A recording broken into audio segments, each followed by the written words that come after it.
to start.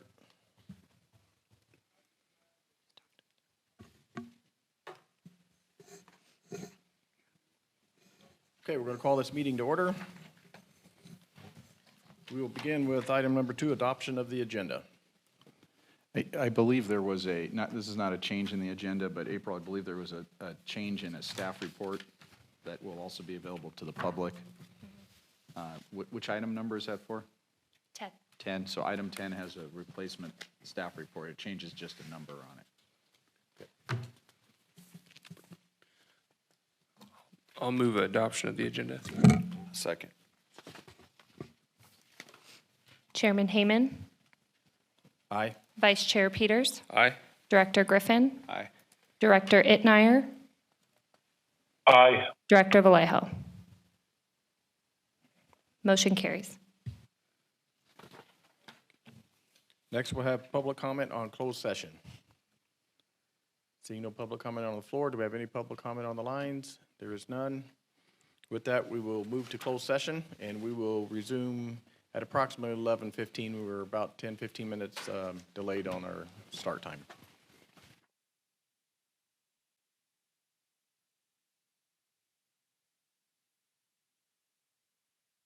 Open session. The report out on closed session with Council Keith Lemieux. Sure. The board met in closed session on the items identified on the agenda. The board received reports from the agency negotiators regarding the water matter and from the attorneys regarding the litigation matters. No reportable action took place in any of those matters. Mr. Chair, that concludes the report. Thank you. Next, we'll have the Pledge of Allegiance, so if we will all stand and face the flag.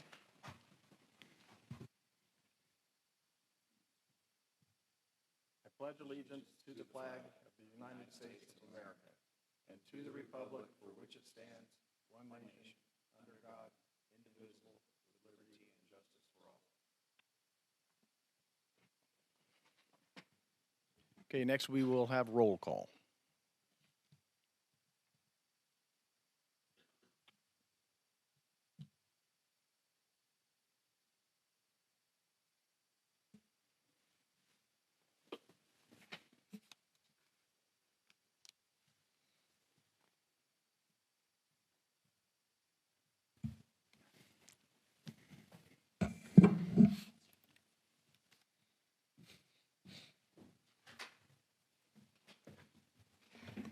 Chairman Hayman, Present. Vice Chair Peters, Present. Director Griffin, Present. Director Vallejo, Present. Director Itmeyer. Present.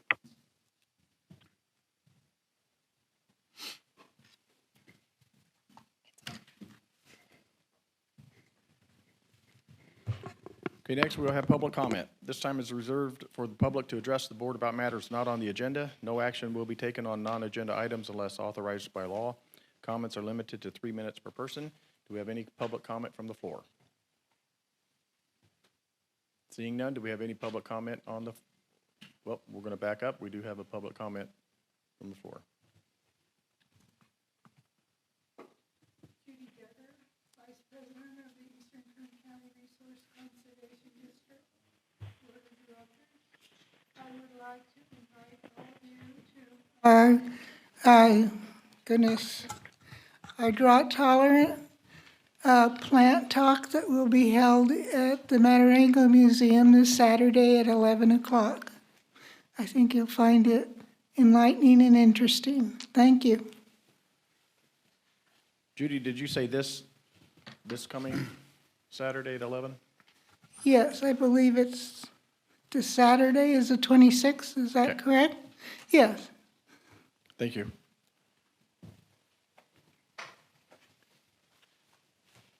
Okay, we do have public comment on the lines. Caller, go ahead. Hello, this is Renee Westenlusk. I have 3 questions about the public scoping meeting in California City to be held on this Thursday, August 24th, 2023 from 5:30 to 7 p.m. for public comment to support the preparation of the environmental impact report for the imported water pipeline project to the Ridgecrest area. Do you need members of the community, members of the PAC to attend in person or virtually to this meeting so as to act as more eyes and ears on the subject? That's my first question. My second question is for the benefit of the public and laypersons such as myself, when explaining agenda items on today's agenda, number 10, 11, and 12, could you please talk about how each of these services will be paid for? Are they being paid for out of the $7.6 million planning grant the IWVGA received from California DWR, or will there be other grants used to pay for these services? And then my third question is, will there be any discussion of the impact the Hurricane Hillary tropical storm may have on the Indian Wells Valley groundwater basin today? Thank you. Thank you, Renee. So in regards to the first question, I believe it's safe to say that anyone that wishes to attend the meetings should attend it. I don't think there is a requirement for any one particular person or group to be there.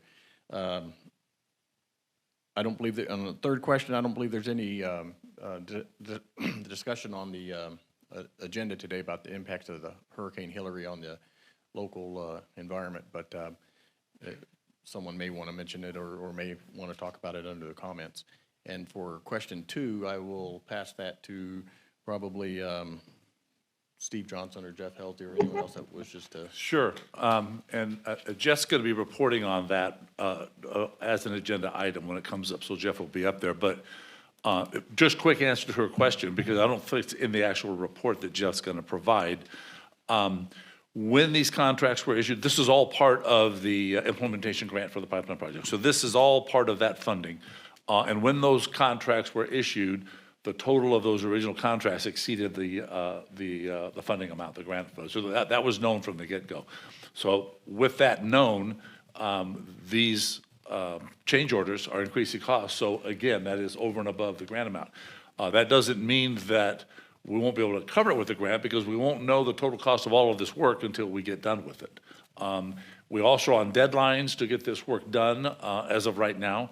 And we don't know that we're going to get all the work done that's contracted for done within the deadlines. And lastly, we are constantly and continue to look for additional grant funding.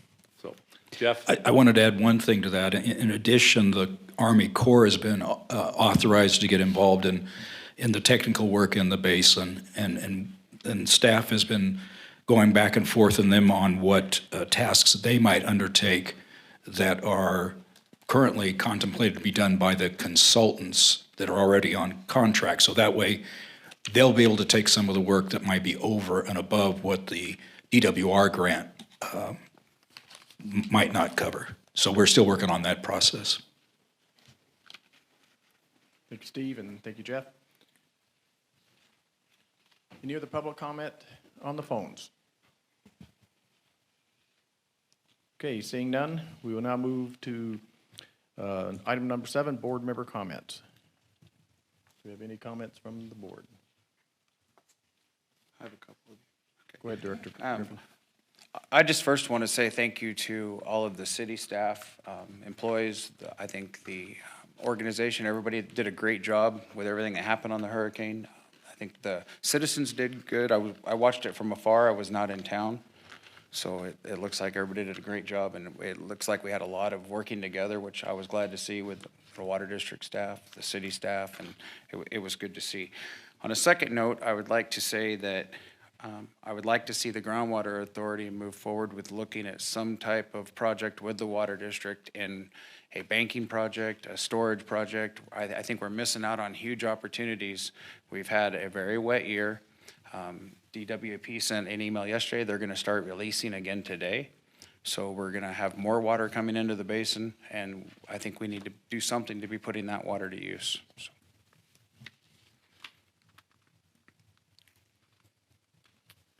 Thank you, Director Griffin. Any other comments from the board? Okay, moving on to item number 8, consent agenda. This will consist of item 8A, approve the minutes of the board meeting June, hang on here, I think we have.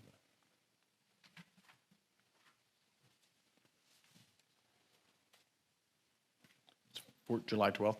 Okay, there's a correction on this, that's what I was looking for, a paper, but, so the consent agenda is item 8A, approved minutes of the board meeting. It should say July 12th, not June 14th. And item 8B, approve expenditures of B1, 2, 3, 4, 5, 6, and 7. Is any member of the board wish to have an item pulled? Any member of the public wish to have an item pulled? With that, we'll bring it back to the board for motion. I'll make a motion to approve consent agenda. Second. Chairman Hayman, Aye? Vice Chair Peters, Aye. Director Griffin, Aye. Director Itmeyer, Aye. Director Vallejo. Aye. Motion carries. Okay, moving on to item number 9, update on imported water pipeline project. This will be with Jeff Davis and Provost and Pritchard. Thank you, Mr. Chair. I'm attending remotely today. Hopefully, can everyone hear me? Yes, we can hear you loud and clear. Thank you. We have a PowerPoint that was included in your agenda package, and I wonder if I could prevail upon April or Bianca, who's ever doing that, to put that up on the screen. Hi, Jeff. The presentation's up. Oh, fantastic. Thank you very much. Go ahead and go to the next slide. I see that you have a lengthy agenda today, so I was going to go through this relatively quickly, but I don't want to skip over things that are important to you, so please interrupt me as I go if you have questions on my report here. I'm trying to make this relatively high-level presentation. We work with your staff pretty regularly, so they know what's going on in the details, but I'm trying to keep this high level. But again, we'll be happy to answer any questions you have. This is just an aerial view looking west. 395 is in the foreground, Garlock Road in the background. This just kind of gives you an overall view of, wow, this is going through some fairly desolate country. Next slide. A little bit about the schedule. The CEQA certification is scheduled for about a little over a year from now, October 2024. That would be an environmental impact report. The final design is scheduled to be completed in March of 2025, after which you would be ready to advertise for bids at any point after that. We would expect that that advertisement would happen shortly after that, assuming that you have funding in place. And then there would be a lengthy bid period just because it's a large project. We're still trying to decide exactly how many bid packages there will be. It likely would not be one large bid package. It would probably be 2 or more. Likely put the pipeline in one bid package and the pump stations in another, but that's still under discussion. I think the construction would last probably about 3 years. So again, a lengthy time for advertisement and for bidding. And then once the bids are open, then there's still a lengthy time to get bonds in place and that sort of thing. So likely construction would not begin until 2026. Obviously, there's a lot of pipe to be fabricated. Contractor would probably want a lot of that pipe to be fabricated before he starts working. So the construction would not likely start till sometime in 2026. Right now, we think it's probably about a 3-year construction project from sometime in relatively early to mid 2026 to early to mid 2028. And we think that the first water deliveries could be made shortly after that. We're saying maybe as early as early 2029. Any questions on the schedule before I move on? Okay, next slide. So just briefly, the description of the project, it's about 50.8 miles of pipe from California City to Ridgecrest. Just to give you some idea, about 40 miles of that is 24-inch pipe. The last 10 miles is smaller pipe because as we pump it over the El Paso Mountains, you've got a lot of extra energy that you need to burn up. So we felt like a good way to burn that up would be to just make the pipeline smaller. And so you burn that up in frictional losses the last 10 miles. It obviously reduces the cost of the project as well. Some of that pipe will be steel, about 20, almost 23 miles steel, about 28 miles PVC. This makes sense in a lot of different ways. First of all, you're breaking up the manufacturers, so you don't have to have 50 miles of pipe coming out of one plant. So two different materials, at least two different plants, maybe more. And then the 27.5 miles of PVC pipe, that's where the pressures will be lower. That will be basically upstream of the first pump station. Then once you start pumping, the water's under higher pressure, and so that would be steel pipe. And then you have about a half mile of high-density polyethylene pipe where you have drainage crossings, and you're basically going in trenchless technology. There will be 3 pump stations. This is less than we originally said in the alignment study. We said there could be as many as 6, as few as 4, and as many as 6. We worked assiduously during the preliminary design report to cut that number down. So we're now looking at 3 pump stations. Each pump station is about roughly $8 million in capital costs. So every time you cut out a pump station, you're reducing your capital costs significantly. In addition to the 3 pump stations and the 51 miles of pipe, you'll have a regulating tank in the El Paso Mountains at the peak elevation. Right along the 395. That will be on the east side of the 395, and that's about 240,000 gallons. And there will be a terminus tank at the end of the line. Right now, that's scheduled to be the Indian Wells Valley Water District Ridgecrest Heights tank facility. That could potentially change, but that's what we're looking at right now, and that would be a 1 million gallon facility. The purpose of that tank would be operational ease, but as well water quality issues. If there are any water quality issues in the incoming water, you would have an opportunity to treat that water in that 1 million gallon tank before putting it into the distribution system. And that treatment could include pH adjustment. It could include chlorination or perhaps other things as well. Any questions on the project description? I have a couple questions for you. I noticed that you don't list any maintenance or who would be maintaining that pipeline once the water was released or started in 2029. So do you have any cost projections on that for operations and maintenance of that 50 miles? And who would be doing that? We go into extensive detail on long-term operational costs in our preliminary design report. Again, I'm trying to keep this a high-level presentation here, so I honestly don't have those numbers for you today. But we did put together numbers. The operation and maintenance costs obviously would include electricity, because you have the pump stations, and then maintenance of the system. And we made some assumptions regarding what that would look like, and those costs are in the preliminary design report. It is not in our scope of work to determine who will own or operate the pipeline. So the costs would be essentially the same regardless of who does it. So that would be an issue for the authority to deal with at some point in time, obviously. Okay, and then one other question. You mentioned the terminus tank at the Ridgecrest Heights facility. We would also need a treatment facility at that point. So do you have any budget for that or know what the cost would be for that? Because we couldn't just mix the chemical in a 1 million gallon tank and dump it in. Well, so what we've done is in the alignment study that we previously did, we looked at the raw water or the water quality of the water coming from Antelope Valley East Kern Water Agency, AVEC, and we looked at the water in the Indian Wells Valley Water District's distribution system. As part of our scope of work on this project, we will look at that more extensively. Actually, we'll be taking a year's worth of samples because water quality can change over the course of a year. AVEC at certain times of the year might be supplying groundwater. At other times of the year, it might be surface water. It's still coming out of the same treatment plant. So we need additional information on the water quality, which we will be gathering over the next year. We'll be starting that actually the next month or so. But the look that we've taken at it so far indicates that probably because the water will already be treated at the AVEC plant, it likely will not require significant retreatment.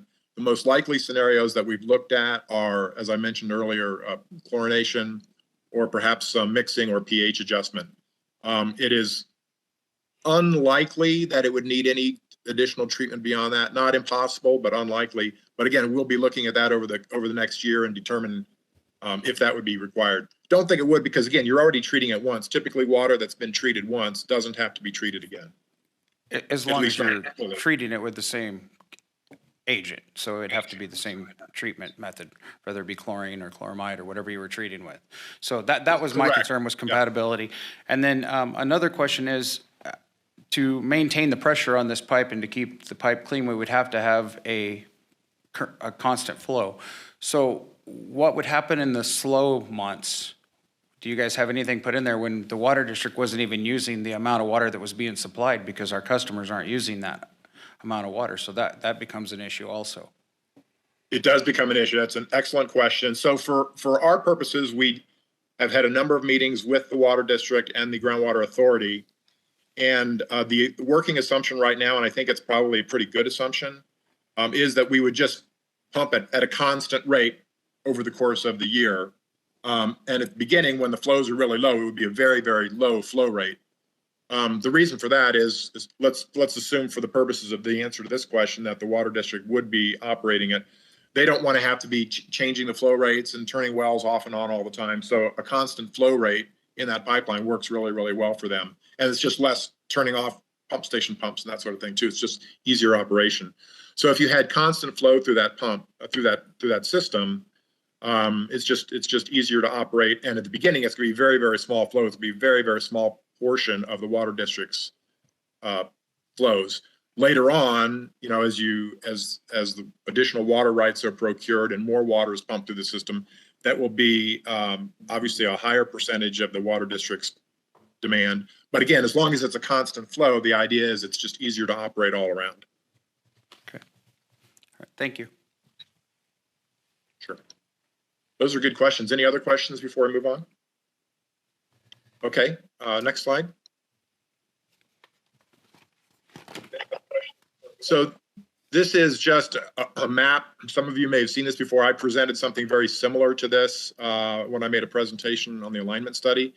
This shows the alignment that we were looking at right now. And I will fully admit that there could be some tweaks to this alignment as we go along. The reason for that is the speed of this project. It's moving at breakneck speed, and we do not have all the right-of-way approvals that we will need just as yet. We think that we'll get them, but just in case we don't, we might have to tweak it a little bit. But you can see right now we're coming out of California City, just south of town. And that road is called Redwood Boulevard. And you can see it goes to the west on Redwood Boulevard to Neuralia, straight up Neuralia, all the way to Red Rock Randsburg Road. The reason we're doing this, we're staying in public rights of way, right? And as long as you're in public rights of way, it's just less right of way that you have to purchase. So it's cheaper and it's a lot less turns. When you have a pipeline this long, you don't want to be making a lot of twists and turns if you don't have to, because it adds to the frictional losses. So then you turn eastward on Red Rock Randsburg Road till you get to Garlock Road. Then it continues on Garlock Road to the 395. You get to the 395 and it parallels the 395 on BLM land. Actually, you're on BLM land for quite a bit on Garlock Road and Red Rock Randsburg Road as well, until you get up to the 395 Business, which I think is China Lake Boulevard, and then it comes down to the Ridgecrest Heights tank there. You can see an aerial view of the Ridgecrest Heights tank and where we might put the additional 1 million gallon tank. You can see the locations of the pump stations there. Our first pump station would be 20 some miles, I think 27 miles into the alignment. So those would be on Red Rock Randsburg and Garlock Road. The third pump station would be essentially at the intersection of Garlock Road and the 395. Would be just on the west side of the 395 there. Two of the pump stations would be on BLM land and one would be on privately owned land that we would need to purchase that right of way. So that's the 50.6 or 50.8 miles. Again, we did this. We looked at a number of different alignments in the alignment study, and this ended up scoring the highest. We presented this to you, I think, back in December. Any questions on this? Okay, next slide. Where are we today? Well, we just turned in a draft preliminary design report earlier this month on August 7th. So your authority staff is reviewing that in detail right now. It's a very comprehensive document. It goes into water quality issues, constructability issues, right-of-way issues, the hydraulics of the system itself, different variations that we looked at on the hydraulics and the pump stations. It addresses Edison power, because two of the pump stations are at locations that currently have no power. So we have to work with Edison to get power to those locations. So just a very comprehensive, I think it's close to a 100-page report. You have already heard by the questions asked in public comment today that we have CEQA scoping meetings. One is actually tonight in Ridgecrest at 5 o'clock, and the other one is tomorrow night in California City. We are holding those meetings in those communities because those are the communities most directly affected by this. We want to provide an opportunity for the people that live there to be able to attend those meetings. There will not be an opportunity to attend those remotely. That's just technology that we're just not able to put together. And again, that's the reason for having them there, is to make it easier for people to attend. The Ridgecrest one will be in the community center right there in the complex that you're in right now. And the California City one will be in the Kern County Public Library down there. You have, I think, agreements with both California City and Kern County on your agenda package today. One is called, I think, a license agreement with Kern County, and the other is a reimbursable agreement with California City, and your staff can talk to you about the details of those. We've been negotiating those for some time. We have contacted all property owners along the alignment. Many of them have responded, some have not. This is an issue. You have some properties along the alignment that are privately owned that the owners do not even know they own the property. It was purchased maybe by a grandfather or great-grandfather generations ago, and now it belongs to 18 great-grandchildren, or it belongs to a trust that nobody knows, or potentially the owner could be deceased. And so it just takes a long time to find those and to get permission to access those properties. So that's one thing that we are working on with another consultant hired by the authority. We do have most rights of entry that we need to do geotechnical borings and biological surveys and that sort of thing. There are still some that we have not received as yet. We're working hard on that. The geotechnical consultant has completed about 1/3 of his soil borings. You take soil borings along the alignment so you know what the soil is like, so that you can build that into your design. And the contractors who are bidding on the project have more information, so they know what they're working with.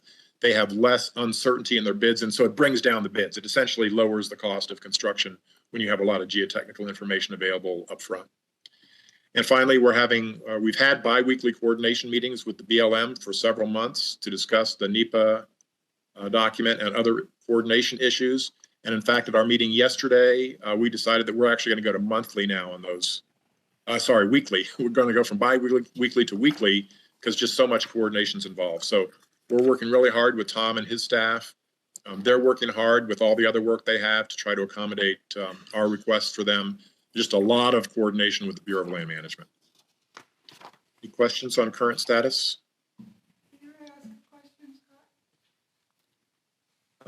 Next slide. Sir, I would like clarification on what is written and what you said. The meeting tonight starts at 5 or 5:30? 5 o'clock. I'm sorry. Is it? Sorry, it's 5:30. Did I say 5 It starts at o'clock? 5:30, and is it in? I apologize. My mistake. You're right. It's 5:30 to 7 o'clock, or 5:30 to 7 o'clock is what we have scheduled. They'll last as long as they last. If they go longer than 7, it'll go longer. If it's less than 7, but they'll start at 5:30. I have another question. Is the meeting in the council chambers or in the Kerr-McGee? I believe it's in the Kerr-McGee. Thank you. I think Jeff Klein is on the call. Jeff, can you confirm that? Do you know that for sure, the meeting tonight? I don't. Okay, but I'm pretty sure that's if you look at the website for the authority, I believe it does say the Kerr-McGee Center. Jeff, Center. this is April Kigwin. I can confirm the meeting tonight is in the Kerr-McGee Center. Thank you, April. Okay, next slide. Thank you for that correction. I apologize for the 5 o'clock. This is a picture of what when we take those geotechnical borings, this is what it looks like. We don't bore really deep. We just go down typically about 10 to 15 feet. There are some places where we're going through a drainage where we go deeper, but the crew goes out there with this drill rig. They can do 4 or 5 in a day. And when they leave, you don't even know that they've been there. They restore it just the way it looked when they got there. Next slide. Okay, so let's talk about cost. And I put 3 preliminary cost estimates here, and I've done this, I guess, partly to show you that at this stage of a project, there's just not a lot to go on. So you can have cost estimates that are all over the place. Actually, I think these three are pretty close together, all things considered. Your consultant Stetson did a cost estimate in the groundwater sustainability plan, and that was done in January 2020. So that's 3.5 years old. And their costs were about just under $180 million. And they included a 20% contingency in that cost. Then as part of our alignment study last year, we did a further cost estimate. That was actually, the work was done last year. It wasn't published until April, but most of the work was done in 2022. And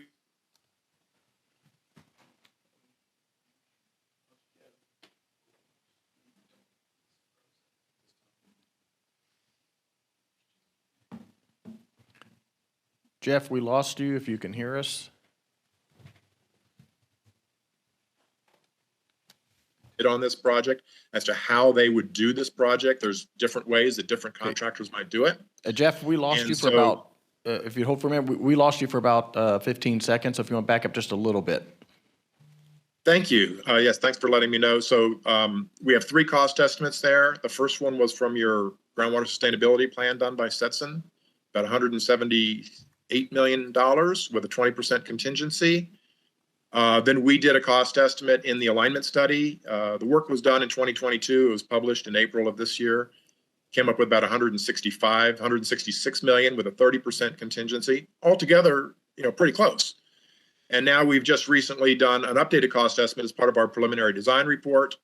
In doing so, we talked to some contractors who might be the type that would bid on that project as far as how they would do it. So we went into a little bit more detail, actually quite a bit more detail than we did on the other ones.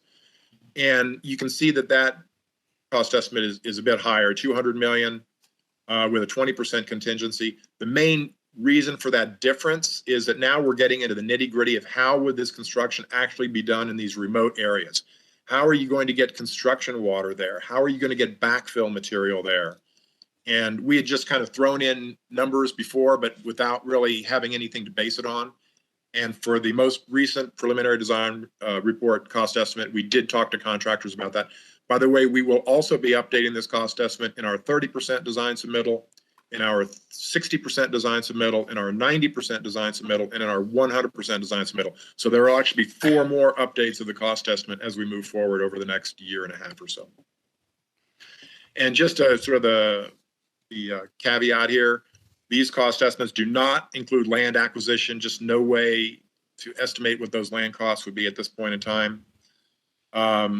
Construction administration, inspection costs, all that stuff, that's not included. Permitting fees are not included because, again, those are going to vary.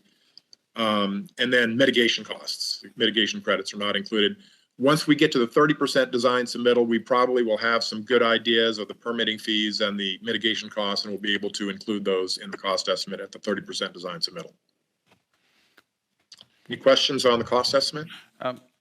Just one more question on, I know you've got a 20% contingency, but I know that PVC has went up this year about 46% over the last 2 years. So we can anticipate that, I think, for the next 2 to 3 years. And if we're looking at 29, we could see a huge increase over that time period. So should we not be calculating all that in also, or? Right, pipe materials are obviously one of the biggest parts of that cost estimate, but also one of the biggest variables. Steel and PVC costs go up and down a lot. They can go up a lot. They can also go down a lot if demand goes down. If all of a sudden people stop constructing, you got all this PVC pipe sitting on the sideline somewhere, the cost could go down. PVC pipe is directly related to the cost of oil. So oil prices can also go up and down a lot. So, I mean, your point is a good one.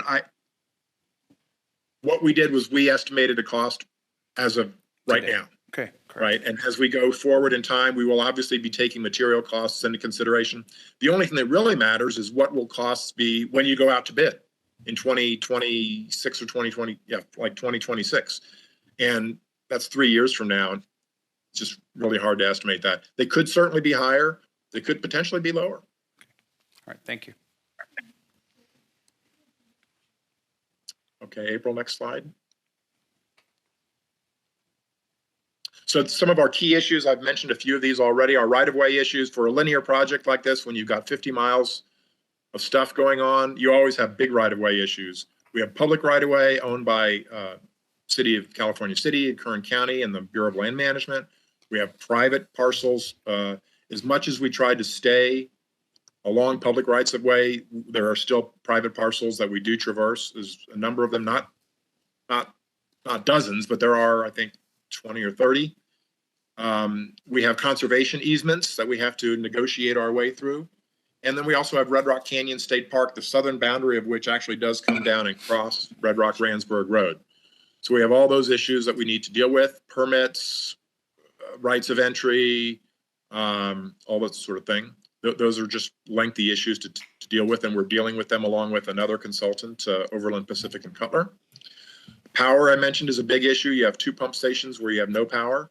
So we're going to have to work with Edison, and we are working with Edison to get power to those locations. Edison is a bit of a difficult company to work with. They're just heavily siloed. And so we think we're talking to the right people, but they don't know who to talk to with their own company. So it's a lengthy process with them. Water quality, we've already touched on that a little bit. We want to make sure that whatever water comes into the basin is of the highest quality that we can get it. We think it's coming out of a treatment plant, AVAC treatment plant, so it should be pretty high quality, but we want to make sure that it doesn't degrade during that 50-mile pipeline run. And so we're looking at all the issues associated with that. And then there's a lot of construction issues. As I mentioned, it's kind of a desolate country there. You've got the availability of construction water. You've got the availability of suitable backfill. You've got laydown areas. You need like 15 or 20 acres at a couple different locations where you can store all your pipe and your heavy equipment when you're like at night when you're not doing construction. We want to be able to lay out the pipe along the road as much as possible, but to the extent only to that the city or the county or the BLM will allow us to do that on any given day. So a lot of construction issues associated with this project. So those are the kind of the key issues that we're working with right now as we transition from the preliminary design report to the 30% design submittal. Any questions on those?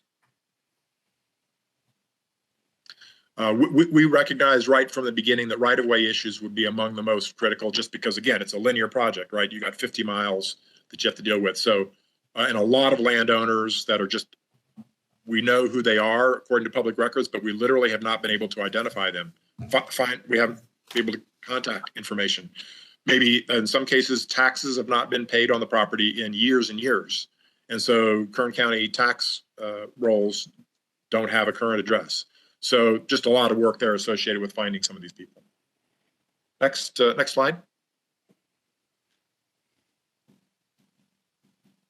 Is that the last one?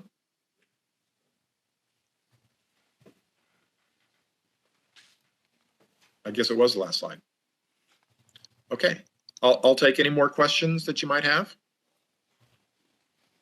Thank you, Jeff. We'll bring it back to the board. Any further board questions or comments for Jeff? Okay, seeing none, we'll bring it to the public for any public comment.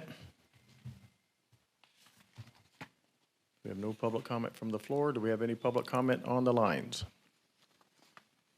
Caller, go ahead. Hello? Yes, caller, go ahead. I'm here. Just hold on a second.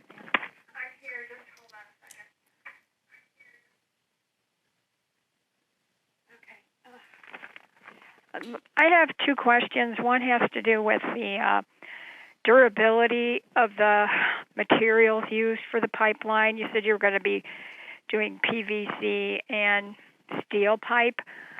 How strong will they be against corrosion in the soil should there be corrosion factors in the soil over long term? And also, how seismically strong to endure earthquake activity will the pipeline be? If you can answer those. Excellent. Both of those are excellent questions. So the answer to the first one on corrosion. So corrosion control is part of our scope of work. We have a sub-consultant who specializes in that sort of work. The good thing about PVC is it doesn't corrode. And so you're in pretty good shape where you have the PVC. Steel obviously is metal. It does corrode. So the corrosion sub-consultant is taking soil samples all along the alignment, actually even where we have PVC, to see what the soil resistivity is and the other factors that go into corrosion. So we will take whatever active or passive corrosion prevention or control steps that we need to based on, we'll have a corrosion report that will be included probably either with our 30% design submittal or our 60% design submittal. It will recommend certain steps to take. Some of those may be passive, some of those may be active. And so we will take those, whatever they may be. Regarding seismic, we will also have a geotechnical report. The subconsultant who's doing all those borings also is looking at all the faults along through there. The Garlock fault is obviously one that is well known to people. And that geotechnical report will also be included either with the 30% or 60% design submittal. And that will make recommendations as to how to handle all the joints when you're close to faults. And so all that's covered. We have consultants who specialize in both corrosion and in seismic, making recommendations to us as to how the design will take into consideration those factors. So we feel very confident that they'll be designed to meet whatever the most credible earthquake would be or the most credible corrosion issue. Okay, thank you. Sure. Okay, any other public comment on the lines? Okay, seeing none. Jeff, we want to thank you for a great report and commend you on the amount of work that's been accomplished so far. So look forward to hearing back from you in the near future. Thank you, Mr. Chair and members of the board. Okay, with that, we will move on to item number 10, approval of change in scope of work and budget for contract with Provost and Pritchard Consulting Group for CEQA and NEPA documents and permit documentation services for the import water pipeline. And this will be with Jeff Helsey. Yeah, good afternoon, everyone. We've actually got three changes in scope and budget, agenda items 10, 11, and 12, and I wanted to say something in general that applies to all of them. The work's being funded, as we've discussed, by a DWR grant. We got notice of the award of that grant back when we were still working on the alternatives alignment study. We have a very aggressive schedule for both design, environmental review, and right-of-way to try and get all of the work done in the timeline allowed by that grant. For that reason, we wrote the request for proposals for services for the pipeline before we even had the alignment study done. So we didn't have the benefit of all the information that came out of the alignment study. And it is a fast-moving project, so not everything was known when the consultants were putting their scopes of work together. So some of that has led to these change orders here. So the board, particularly on agenda item 10, and I want to note that there's a correction to what was in the board package in the recommendation and in the last paragraph of the staff report. Last paragraph and the second to the last paragraph.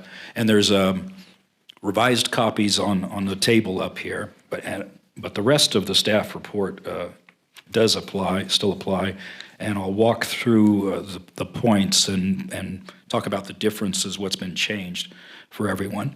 So this request for proposal is for CEQA NEPA documents and environmental permit compliance. The board awarded a contract to Provost and Pritchard for that work. Their original contract amount is for $1,013,722. There's some additional work that has come up while they've been working on the project. Let me get to it.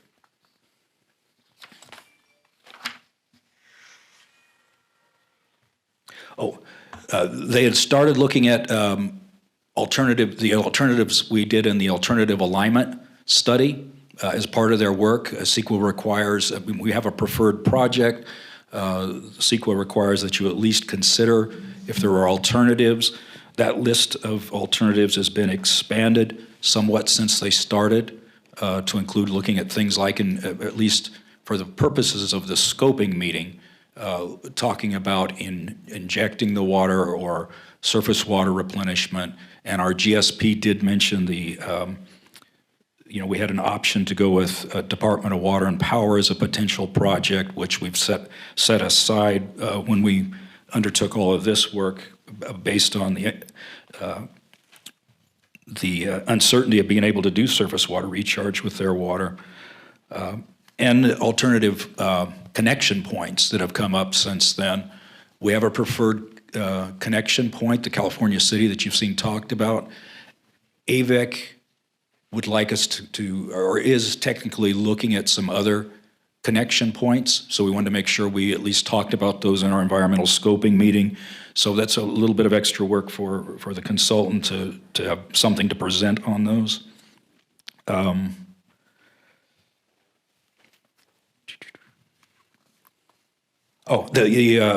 BLM, we need to do some geotechnical borings on BLM land. BLM has requested that we have biological monitoring out there at the time to make sure no sensitive species are being impacted. That hadn't included that in their original work. Some of the resource studies that they're doing, they have a typical, they'll go out and look at a certain width around or on each side of the pipeline. BLM has asked for some larger transects than Provost and Pritchard typically does. There actually been a slight change in the alignment of the pipeline since Provost and Pritchard started writing the environmental documents. That's how fast the project is moving, as the design team had to make some changes to miss some utilities. So we've got to go back through the environmental and make sure that matches. And here's what was not in the board package that we need to cover here. The scope of work anticipated writing a joint NEPA-CEQA document. You may recall we came to the board. The BLM is the federal agency that'll be the lead on the NEPA process. And their standard is Provost and Pritchard, our consultants, signed an agreement with BLM for BLM to direct them on how that's done, to make sure it's done to their standards. BLM initially had a preference for separate documents, so Provost and Pritchard had started writing separate CEQA and NEPA documents. There have been some additional discussions, and as I understand it, we are now going to go with a joint document. The Groundwater Authority's legal counsel was looking at some of the issues and had a discussion with BLM, and there's agreement we're going to do that. So they've got to take some of what they had written as separate documents and put them back together, so there's some extra to cost there. So that's the extra scope that we're looking at.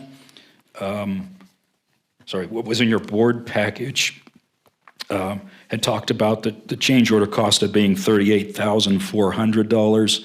It didn't include some of that work I just discussed. What we would like to ask for a change order is for $58,876. So that would bring the total authorized budget for the project to $1,072,598. So staff recommendation is that the board approve the change in scope and the contract sum of $58,876 for the agreement with Provost and Pritchard. And with that, I'll take any questions. Thank you, Jeff. We'll bring it to the board for any questions for Jeff. Hey, this is John Blair. Jeff, are you / Stetson Engineering? Are you guys the day-to-day contract managers for this contract? Yes, we are. Okay, I just want to emphasize, at least my perspective, that it's really important that we make sure that we're only exploring alternatives to the extent that they're feasible, and as soon as we are able to determine that they're infeasible, that we don't put in any unnecessary work towards that effort, and that also we keep any alternative inquiry within the scope of the projects as they're described in our GSP. Because I know there's a wide variety of possibilities out there, but only a select few are actually contained within our GSP. So I just want to make sure that we're going to maintain consistency with our GSP in that regard in terms of administration administering this contract and requesting work. Thank you, Director. And that's exactly the intent, is these will be mentioned at the scoping meeting.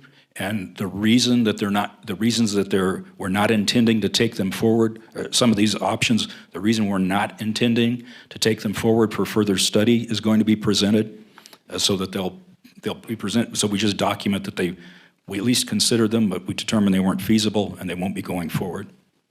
All right, thank you.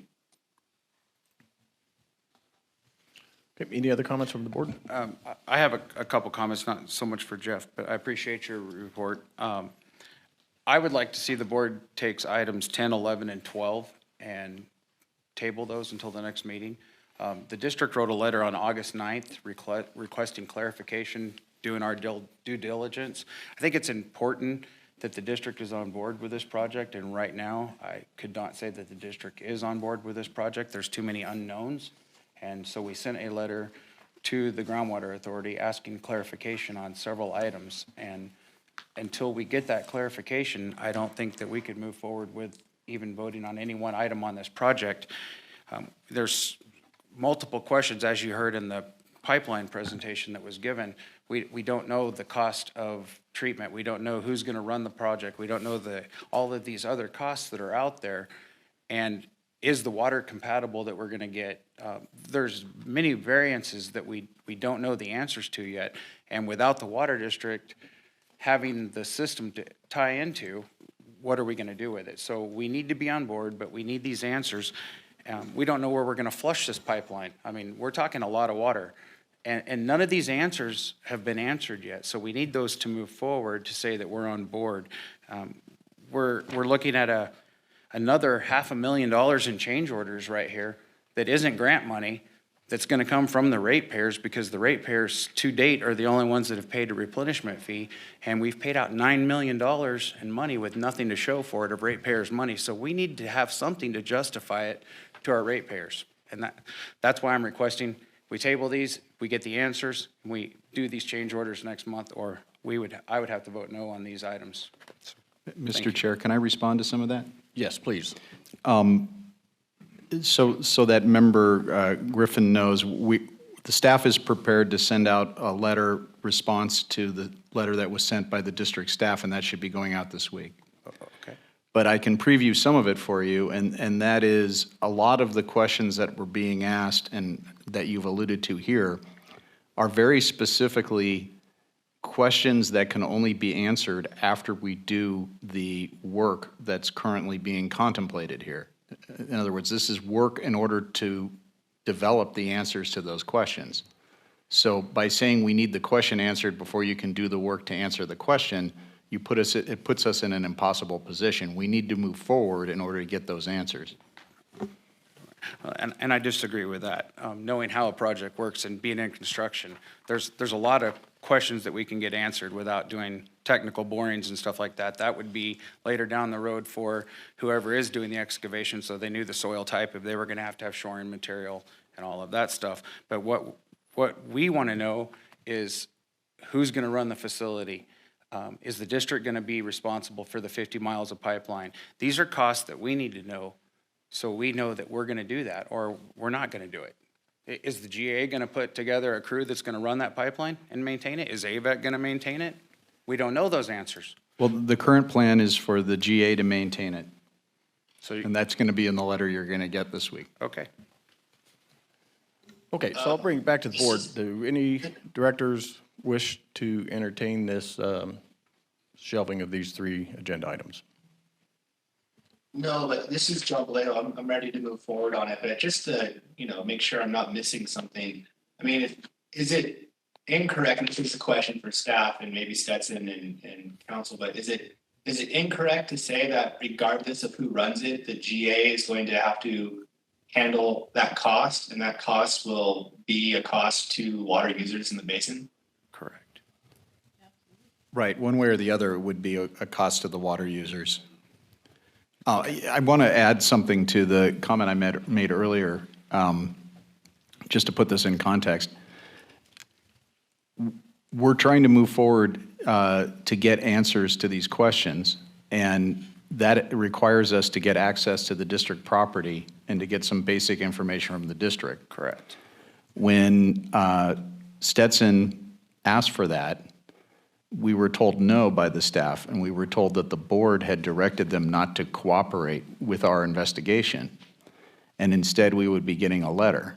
Then we got a letter from staff asking questions that were essentially only answerable having done the investigation. So I hear that you're interested in getting answers. We are too. Does that mean you're going to cooperate going forward with letting us get the answers? I don't think cooperate is not the proper word. The proper statement was that we needed to know what the plans were by the groundwater authority, where the tie-in was going to be, if the groundwater authority was going to build a treatment facility, or they were going to just put up a 1 million-gallon tank. It's not as simple as just running a pipeline and saying we're going to tie in and distribute water. I don't mean to put you on the spot, but I'm just trying to move it along in short circuit. I think I hear you saying that you would like answers to questions about water quality Absolutely. and the tie-in and so on. We would like to provide those answers. So could we cooperate to get access to the district property and the other information about the district's water quality in order to? Absolutely. The district's Yes? not hiding that information from you or has no intent of hiding that information. Can Steve enter the property next week? I don't see an issue with that. We'd have to discuss it with the full board, but the property's there. I mean, it's. That would be great. That would really help to move this along. I appreciate that. Thank you.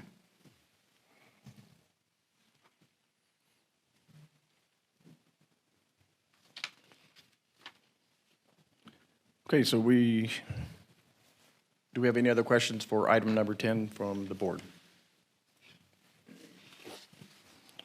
Okay. Any public comment from the floor? Seeing none, any public comment on the lines? None? Okay, we'll bring back to the board for a motion.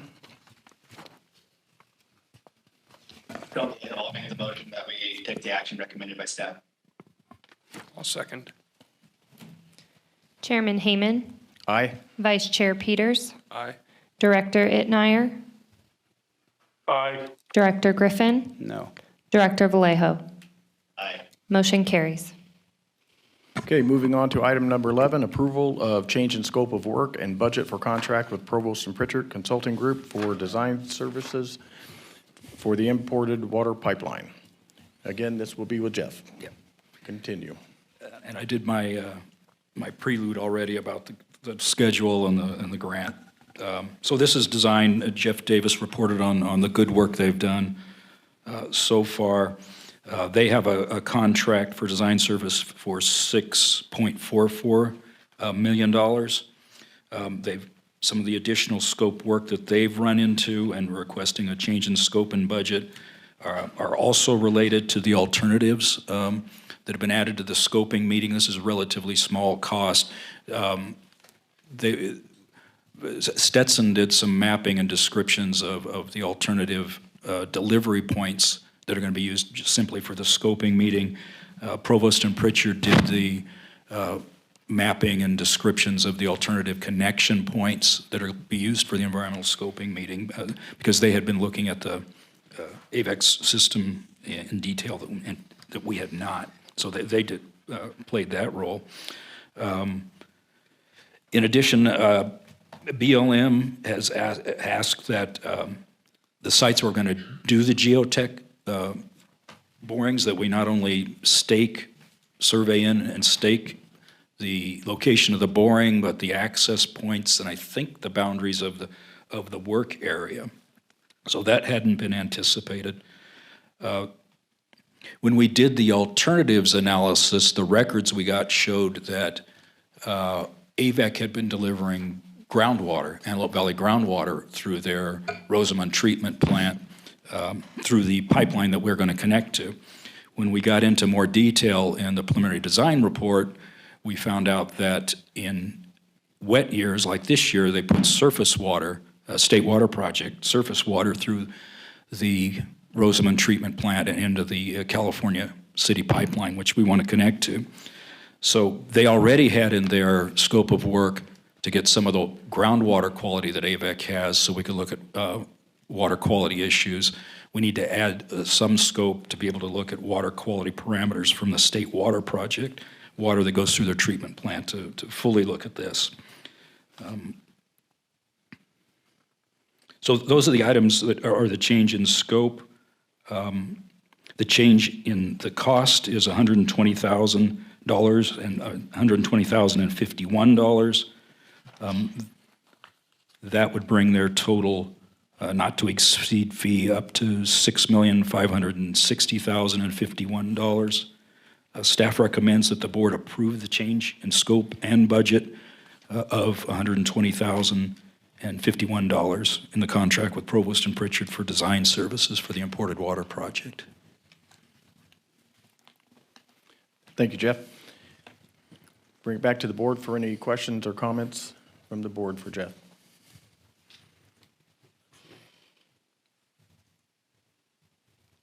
Okay.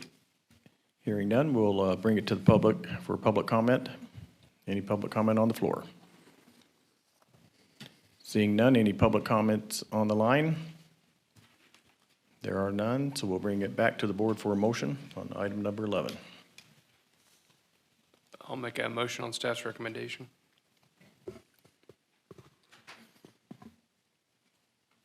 I'll second. Chairman Hayman, Aye. Vice Chair Peters, Aye. Director Itmeyer, Aye. Director Griffin, No. Director Vallejo. Aye. Motion carries. Okay, moving on to item number 12, approval of change in scope of work and budget for contract with Overland, Pacific, and Cutler LLC for right-of-way and parcel acquisition services for the imported water pipeline. Again, this is with Jeff. Yes. Overland Pacific and Cutler, usually known as OPC, has actually changed their name to Trans Systems. So probably after this report, we'll be referring to them as Trans Systems. But they have a contract for $413,590 for right-of-way services. I mentioned that we didn't have a lot of information when we put the request for proposals or when they prepared their scope, and right-of-way is one of the places we really didn't have much information on the parcels that were in place. So they're asking for a scope of change. Let's see. Well, basically, when they looked at the information that was available when they put their proposal together, they were looking at 54 properties, working with Provost and Pritchard in the preliminary design. Now we've identified 108 properties that they're going to need to do right-of-way work on, including title searches, potentially title and escrow services that are needed, more of these rights of entries that were needed to get Provost and Pritchard in for geotech work, legal descriptions, and potentially parcel of acquisition evaluations in the future. So they're asking for an increase in budget of $290,005, which would bring their total not to exceed budget up to $703,595. So staff recommends the board approve the change in scope and a change in contract sum of $290,005 for the agreement with Overland Pacific and Cutler for right-of-way services for the imported water project. Thank you, Jeff. We'll bring it back to the board for any questions or comments for Jeff. Okay, we'll take it to the public for any public comment on the floor. Any public comment on the lines? Okay, bring back to the board for a motion. Motion to approve. I'll second. Chairman Hayman, Aye. Vice Chair Peters, Aye. Director Itmeyer, Aye. Director Griffin, No. Director Vallejo. Aye. Motion carries. Thank you, Jeff.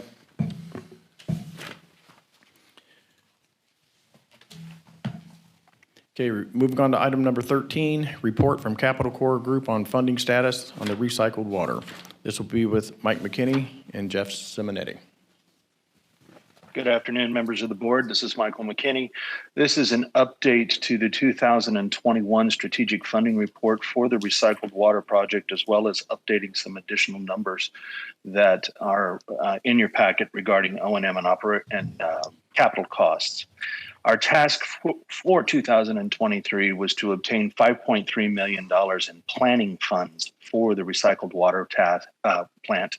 We have identified 3 sources on the federal level that are eligible under that, one of which we are currently pursuing, as the board is aware, and that is Title 16 through the United States Bureau of Reclamation.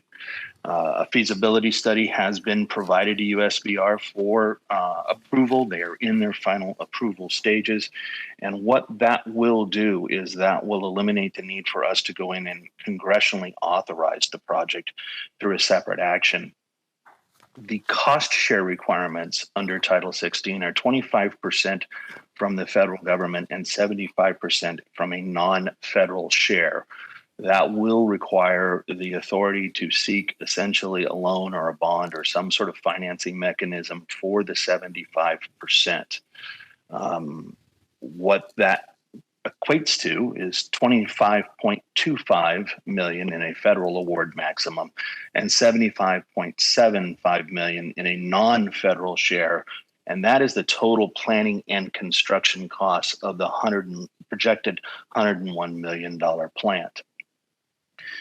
If we are successful in obtaining the feasibility study, the approval for that, we should be watching through the Energy and Water Development Act for the areas in the appropriations process that will help fund Title 16 through USBR. That planning activity funds should be done in 2024, and we should be seeking both FY24, but definitely FY25 funding for that. The other 2 areas for federal funding are both loan programs. They are administered through the U.S. Environmental Protection Agency. They are what we know as WIFIA, or the Water Infrastructure Finance and Innovation Act, as well as the Clean Water State Revolving Fund, which we have talked about in regards to the wastewater treatment plant. Both of these are programmatic funds. They're administrative through US EPA. One is administered through State Water Resources Control Board. The other is administered actually through US EPA, but all of the application process is done with a private financial institution. Lead times for the WIFIA loan would be a minimum of 18 months. Some of them can last up to 2 years. The state revolving fund can be up to 3 years in order to obtain. Basically, the cost sharing on a WIFIA loan is 80-20. However, on a state revolving fund, it's 100% of the construction costs. So the $5.3 million would be separate, but 100% of the construction costs would be covered under a state revolving fund. There are interest rates associated and terms associated with both of those loans. WIFIA is 35, state revolving fund is 30. There are creditworthiness issues dealing in WIFIA.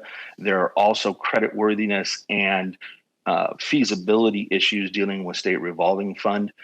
WIFIA does come with a large application fee. It can be anywhere from $250,000 to $300,000, whereas a state revolving fund, while it's not zero, it is a more minimal obligation. We did pre-qualify at the board's recommendation back in 2020 with US EPA, and also we had discussions with State Water Resources Control Board over the water recycling plant. However, those pre-qualifications were done under the previous administration. And we think if we're going to go back and look for a state revolving fund, we would need to go have it pre-qualified, if you will, under the current administration. We did not, at the board's direction, look at a WIFIA loan, just based upon the financial requirements of that. There is one aspect to a state revolving fund loan that was not discussed in 2020 when we did the pre-qualification, and that is the infrastructure bill did provide some funding forgiveness. However, it is discretionary at the state's allowance.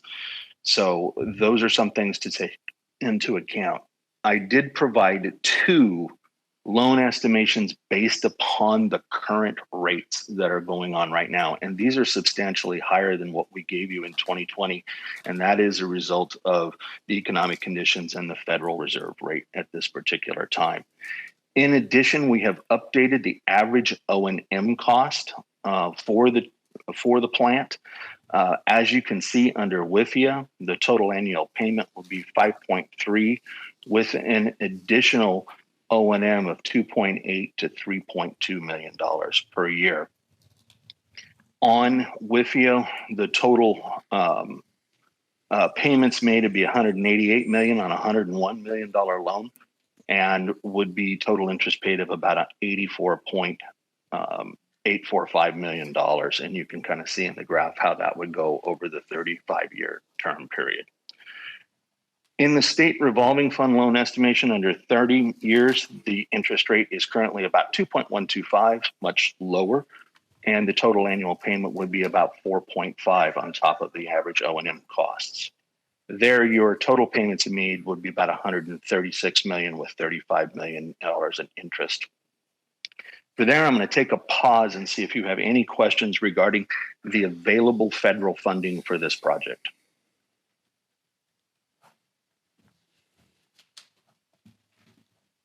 Hearing none, I'll continue on. In 2023, we did apply through DWR for an urban community drought relief grant for the water recycling project. It was denied, and it was denied on 3 major factors. One was the program itself was oversubscribed. It was also heavily competitive. The third reason is there continues to be this concern over the cost benefit created by the basically cost benefit analysis, which creates feasibility concerns. Specifically, DWR is concerned that the overall cost per acre foot of water produced was prohibitive. This is a concern that we have heard from the legislature. It is a concern that we have attempted to address in our policymaker conversations, but it is still hanging out there, and it was one of the reasons why it was denied. There is a discussion here of the recycled water costs, and I can let you go through that or ask Jeff to kind of come up and discuss how these numbers, and that's Jeff Helsley, how these numbers were derived. But essentially, the per acre foot water cost for the recycled water plant is somewhere between $3,493 per acre foot to $3,646 per acre foot. That is roughly about anywhere from 28 to 30% higher than the imported water project. Any questions from there?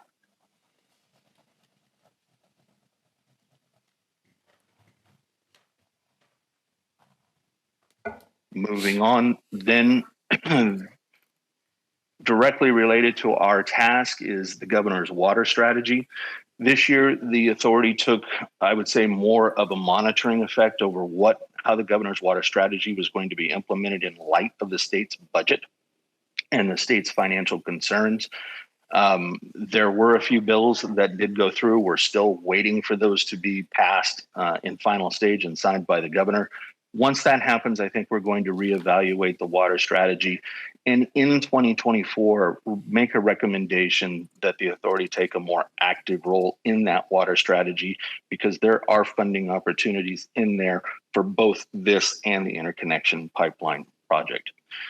For the remaining portion, however, of the 23-24 budget, there is insufficient resources at the state level to provide any funding for the water recycling plant. There are 2, of course, DCIPs now, one at the federal level and one at the state level. There are some changes that are coming forward into the federal DCIP process, which we view as positive. My only concern and my only caution to the entire region is to coordinate all of the DCIP applications that are necessary for infrastructure over the course of the various fiscal years. It is a limited funding project. Right now it has 100 million, and hopefully that gets bumped up this year to 140 million, but that's to go over the entire 50-state region. So I would recommend coordination in that regard. Cal DCIP will not be available even if it passes the legislature in 2023. It will not be available until fiscal year 2025 at the earliest, just due to the state's fiscal situation. From there, you can kind of see the Gantt chart of how we've mapped out everything. And I don't have an ask for the board, but I'm willing to take any questions that you might have.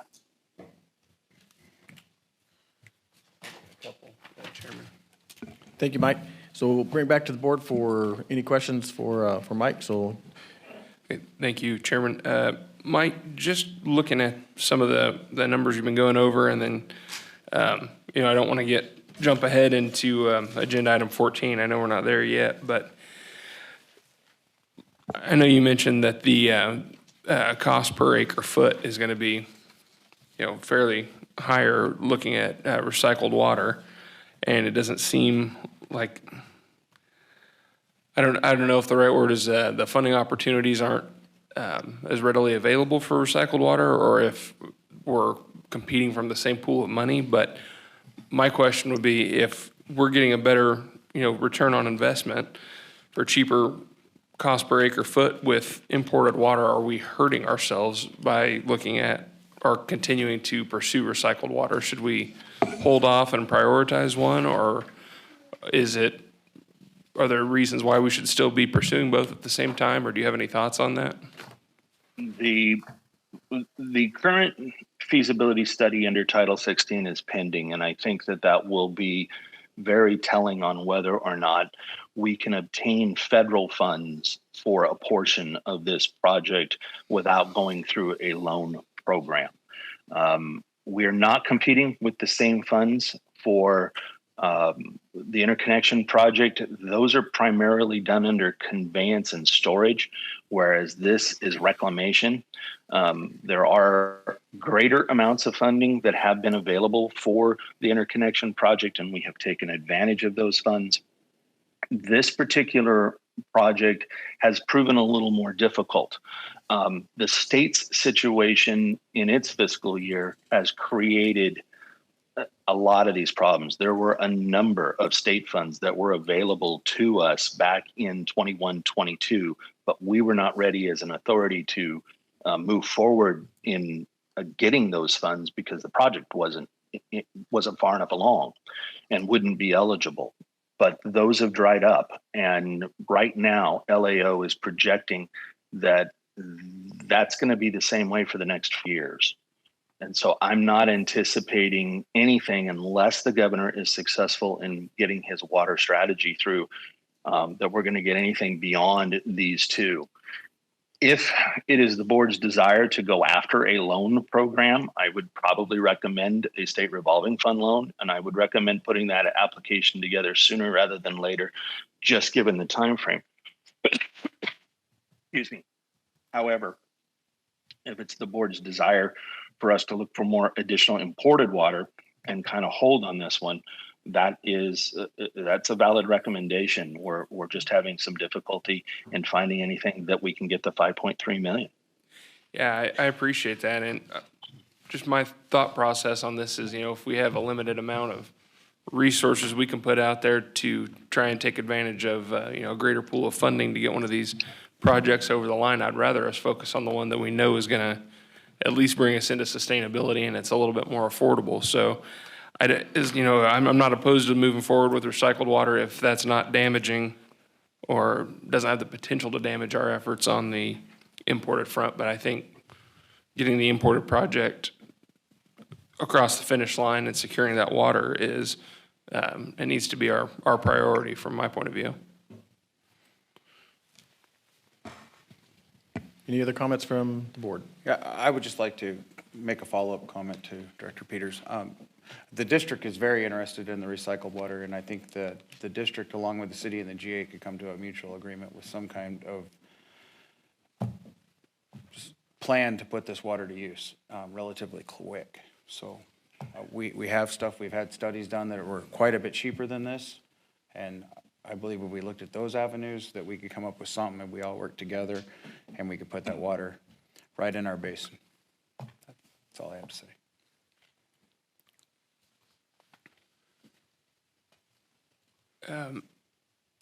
Jeff or Steve, do either of you guys have any thoughts that you could weigh in on this as far as, what these studies look like from the, just the cost per acre foot, the feasibility of either of these projects, or just, just perspective from the engineering standpoint?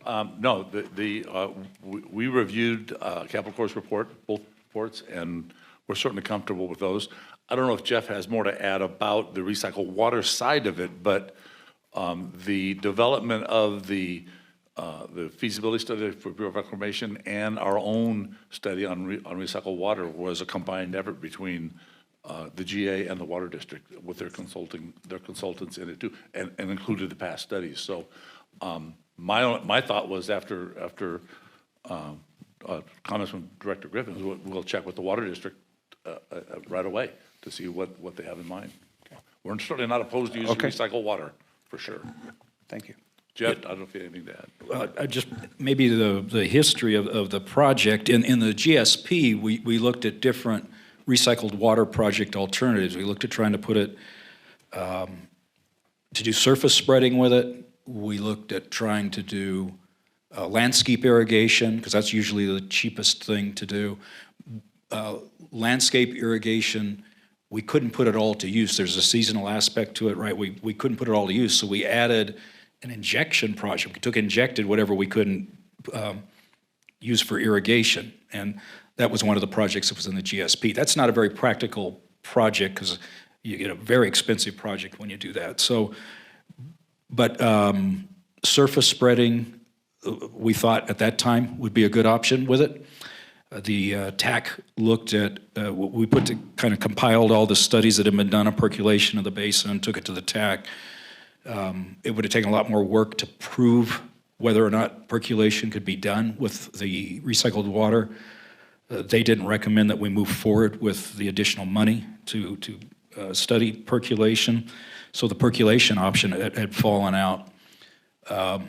So that left injection, and we did an alternative study. That's the one we did jointly with the Water District's consultant, was the alternative study that walked through all of that, what I just described. We had kind of a screening process and ended up with the injection project as the way to go. We didn't have a cost estimate at that time because actually we were starting the Title 16 feasibility study. The Water District had had their consultant do a cost estimate. We saw a presentation that had the capital costs at $44 million. There was a briefing white paper that was done with Capital Corps so they could take a group of projects around for funding, including the city's upgrade of its plant. The recycled water project and the capital costs were estimated at about $95 million. And our Title 16 report, we brought in the treatment experts to Trussell Technologies to get better costs on operating and building the plant, and that's where we've come up with the higher capital cost and the higher dollar cost per acre foot. That's a high cost. It pains me because I would like to see all the water resources used, and I think it's a good use of it, but that's an expensive number, and we think it's the best number we have right now. Just want to kind of give you the history about why we think it's a good number. Okay, I appreciate that. So that's all I would say on it, I think. Okay. I appreciate that, Jeff, and I appreciate what you said about being in touch, because I know after the last meeting, our engineers were contacted and told that they could not work on the project any longer because of a litigation. So I appreciate you informing us of that. Jeff, if I could, I wanted to ask Phil if you had some, Hall, if you had some additional insight. I do, and I want to make sure we focus on something that's really important when we consider a recycle project for basin sustainability. A recycle project returns water used in the basin. If we exceed the current sustainable yield by domestic use, then there is a point at which your recycled cannot keep up. So to give you an example, if you use 100% of your sustainable yield, you can recycle and maybe get 120% out of that. But there's a point in time at which it no longer meets it. So to rely on recycled water means you're relying on a limit on the population growth you can have in this basin and the water that can be used in this basin, because recycle is return. It's recycling what's being used. I think we should realize in this basin, these aren't my growth estimates, this is the growth estimates in the Water District's Urban Water Management Plan. It shows that they anticipate exceeding the basin's sustainable yield in a decade.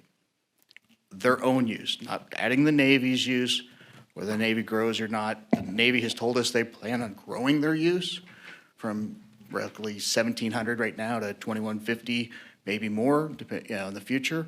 But that's a problem. How do you meet the growth potential when you're just recycling back? I also should point out that this isn't new news. The Water District has had a report since mid-90s called the DEN-D report that looked to imported water and recycled. It's always the same sort of issue. You can only recycle so much. In 2007 and in 2012, they adopted a water enhancement assessment, which looks at bringing 10,000 acre-foot of water from outside the basin into the basin. Those aren't my studies. Those aren't the GSP's studies. That's the Water District studies.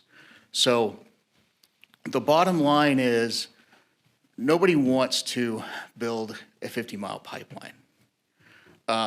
They're not impossible. We have a 30-mile pipeline leaving essentially, probably within a golf ball shot from this very room going to Trona right now. They work, but they're, not cheap. We've seen 3 cost estimates that are within close to the total cost. They're not cheap, but they do answer the problem, which is, do you want to have a growth limit on an area or not? And that's really what you're at right now. And if recycled water even could make the current number, that means you're stuck at the current number. So it's not just, it's more expensive, it's a limiting project. It doesn't get you to 2050. It doesn't get this community into, coming decades. It gets you the coming few years. Understood. I appreciate that. Just from what I've heard, I think my recommendation would be that we, from an advocacy standpoint, get as aggressive as we can about looking for imported water, because we're going to have to get this imported water project done. But I also think that staff, Stetson, could work with the Water District to look at these other recycled water projects. I think if they're feasible from the Water District standpoint, we could work together. They don't have to be mutually exclusive. But I think just from Capital Corps standpoint right now, trying to go out and advocate or source water from outside of the basin, I think that going out and looking for water for this import project should be our number 1 priority, because that's actually the one way that we're gonna solve the problem. So that's my input on it. And I just want to clarify, Mr. Hall made some comments there that I don't feel were accurate. I don't think I was saying anything about, I didn't know we were discussing the imported water at this time. I thought we were on wastewater, so that's what I was discussing, was wastewater. The district has been very interested in the wastewater project, and we would continue to be, but there are many day-to-day uses that I live in this valley, so I understand how we could put that water to use right now and actually be saving potable water. And that's not happening. So to me, it looks like we're not doing our job. We have an event coming up, and I'm going to talk for a second here that I probably get off key a little bit, but we have an event coming up here in 3 weeks that's going to use a great amount of potable water. We have a lot of construction going on right now that uses a lot of potable water on the base, in town also, and we're going to have a whole lot more with all of this damage going on.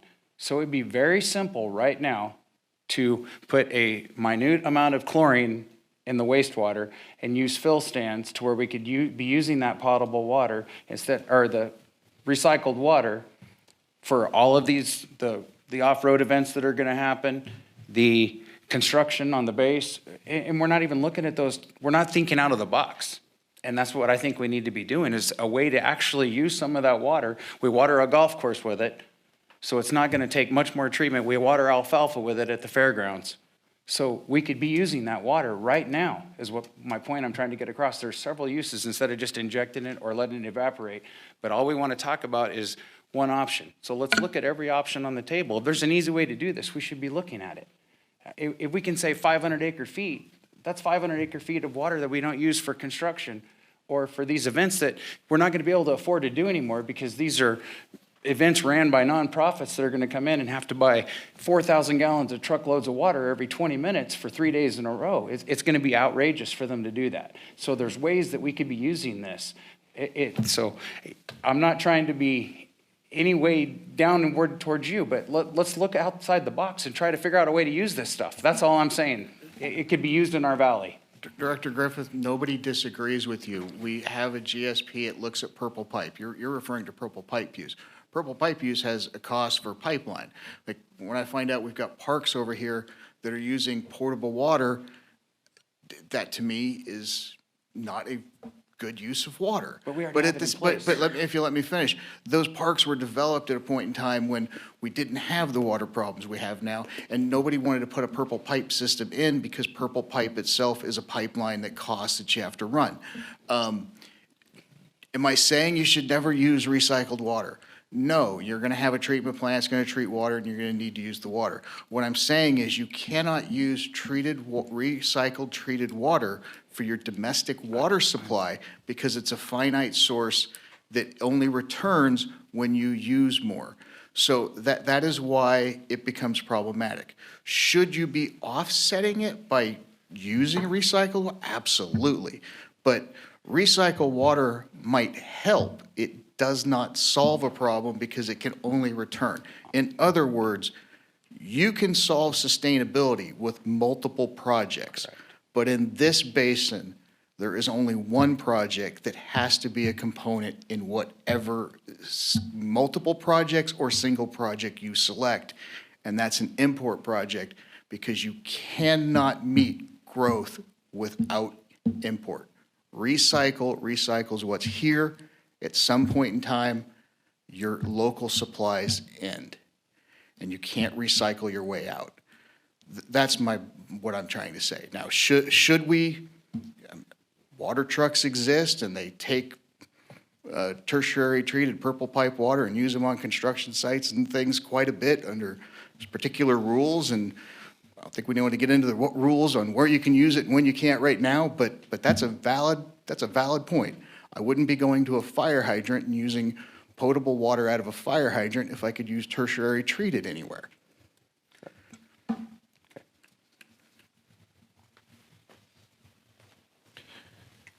Any other comments from the board? So I would just like to say that I'm sure everybody's on the same page that we'll find the best and beneficial use of the recycled water. To me, it does not make sense to spend, approximately a third more on recycled water than it costs to get imported water. And our focus should be on the number one project that's going to bring growth and long-term sustainability to the valley, and that is the imported water. So it does parlay over from this discussion about the recycled water. So with that,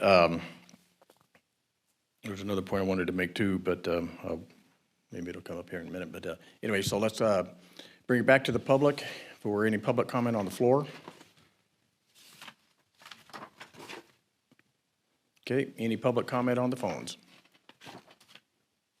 Okay, hearing none. All right, so this item does not require any action today. So with that, thank you, Mike, for your presentation today. And we will end this agenda item. And I believe because we have such a lengthy agenda today, we are going to be taking a recess. And I would say this is a good time to do that. And approximately how long would we like to go? 20 minutes, 30 minutes? How long? 30 minutes? Okay, so we're going to resume back at 1:30.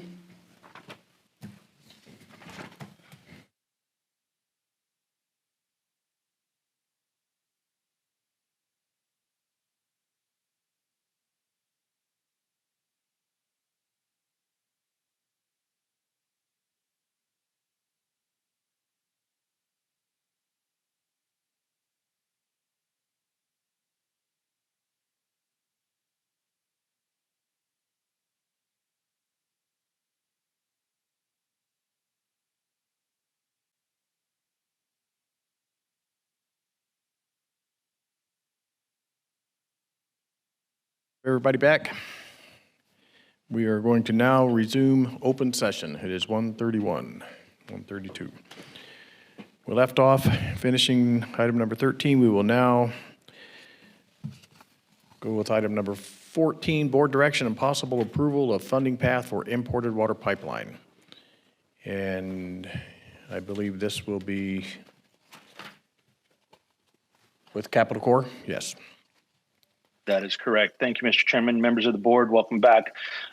This is to provide a funding update on the imported water pipeline project, as well as to seek some direction concerning funding opportunities that are upcoming with regard to deadlines. The very first part of this, of course, provides a description of what we are asking for in terms of the imported water pipeline. Second of all, what we did is we broke it down between planning funds and then construction funds, and we've provided you with the federal definition of those. And our original estimates that we were told to look for were between $8 and $11 million in planning funds. Those have been since revised, in fact, very recently revised by Provost and Pritchard and by Stetson. But as you can see in the planning fund requirements under the 8 million, we now have those completed. If we were to go to 11 million, we are about 1.4. However, directly underneath that, you will see 9 to 9.6, which is the revised number that Stetson and Provost and Pritchard have provided us. And we are right now told that we are short about 600,000 to 1 million in planning funding for the project.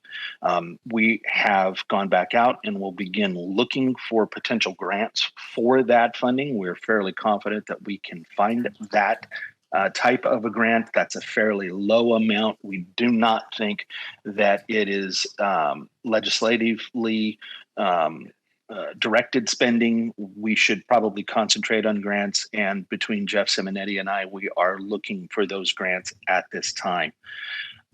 Is there any question with regard to the planning funds and how we are looking for those at this time? None. Okay. With regard to construction funding, we've defined that again at the federal level and kind of told you what federal agencies look for in terms of funding construction projects.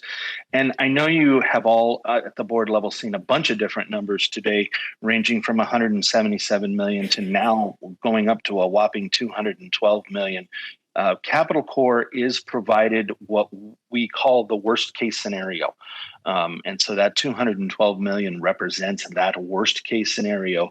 And we are then told to solve for X. And the reason that staff does provide Capital Corps with that worst case scenario is it is much easier to ask for too much than it is to ask for too little and have to go back and ask for more.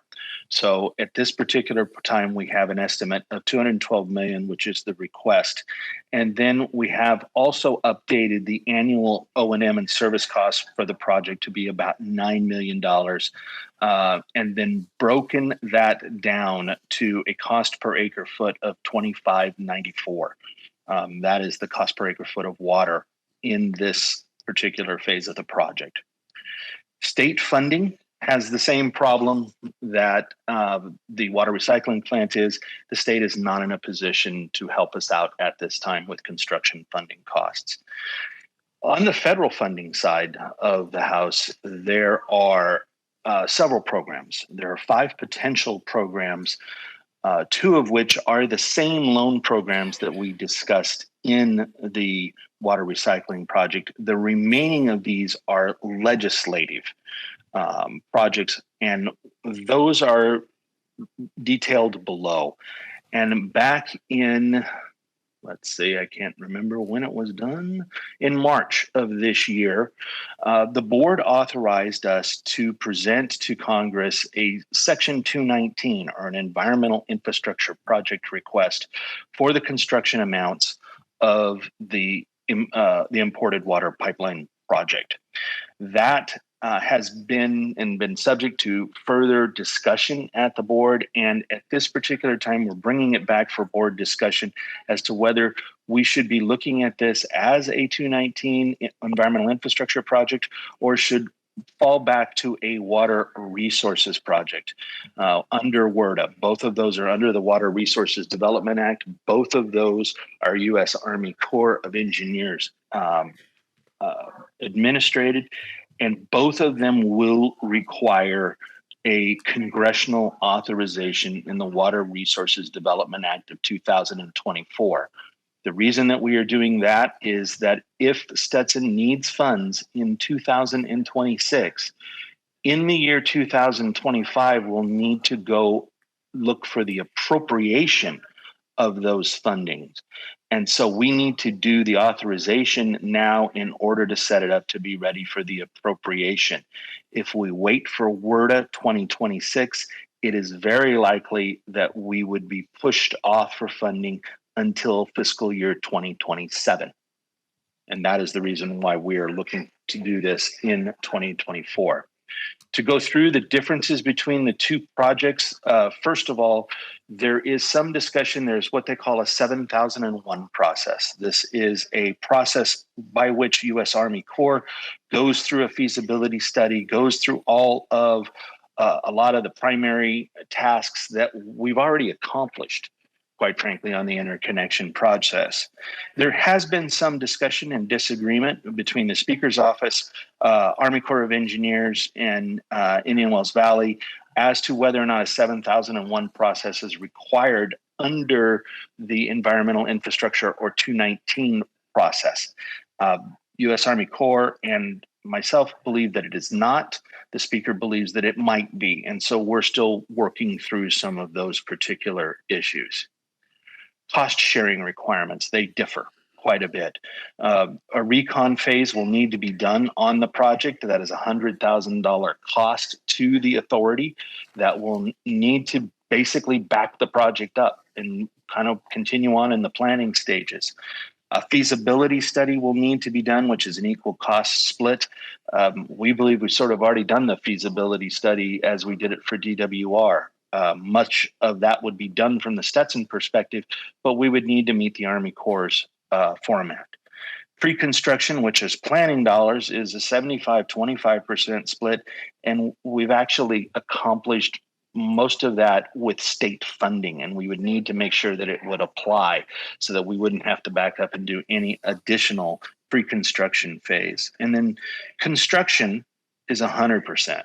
So the entire amount of the construction cost would be covered.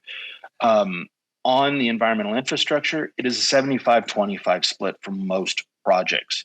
So that means that the out-of-pocket share for Indian Wells would be $15 million under a water resources project and upwards of $53 million on an environmental infrastructure project.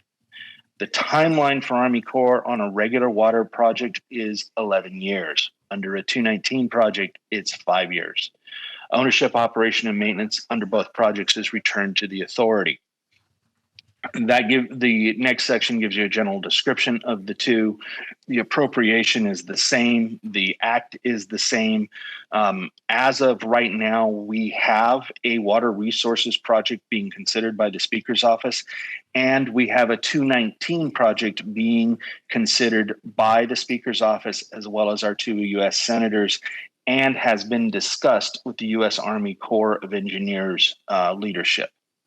Those are two of the programs that are that can be considered. Another would be under the National Defense Authorization Act, and this has been discussed with the Navy. It was approved as part of a report in March. We had a lengthy discussion with the United States Navy about this.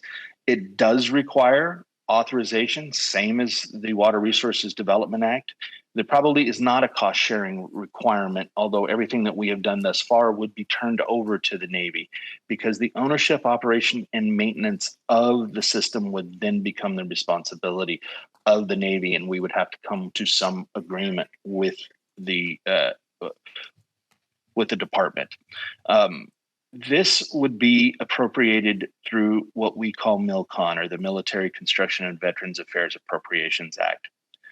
There is an average of a 5-year delay on funding on this. The average DoD timeline on a Milcon project is the same 11 years as a water resources project. And yes, that request is in progress. However, I think it is becoming more and more the recommendation of staff, and Carol can correct me if I'm wrong, that we begin to not consider this as a viable alternative. The Navy has not given us any formal response with regard to this. I do not believe they really want the responsibility of ownership, operation, and maintenance of a pipeline. But again, we could come to an agreement on that. But I think this is a tougher road to hoe and a longer road to hoe. There is a project that we have placed into our strategic funding plans that we have been told not to consider. I am putting it back here just so that you are aware, and that is a Title IX Bureau of Reclamation, not to be confused with the Title 16 that we are doing under the water recycling plan. This is for water storage, groundwater storage, and conveyance projects. This has the same cost sharing requirement. It has the same authorization. However, essentially the funding is less, and that has always been sort of the drawback to the WIN projects, or what we call a water smart project under Bureau of Reclamation. It is up for discussion with the board if they want us to pursue this. At this particular point in time, it has always been the direction of the board not to pursue this action. The other programs are, again, to finance these through either one of the loan programs, and we went over these before, so you have all of the different requirements of the two. I would say this. I would say if you were going to do it on a water recycling plant, I would not do it on an interconnection project, or vice versa. So I would pick a loan program and do one and not both.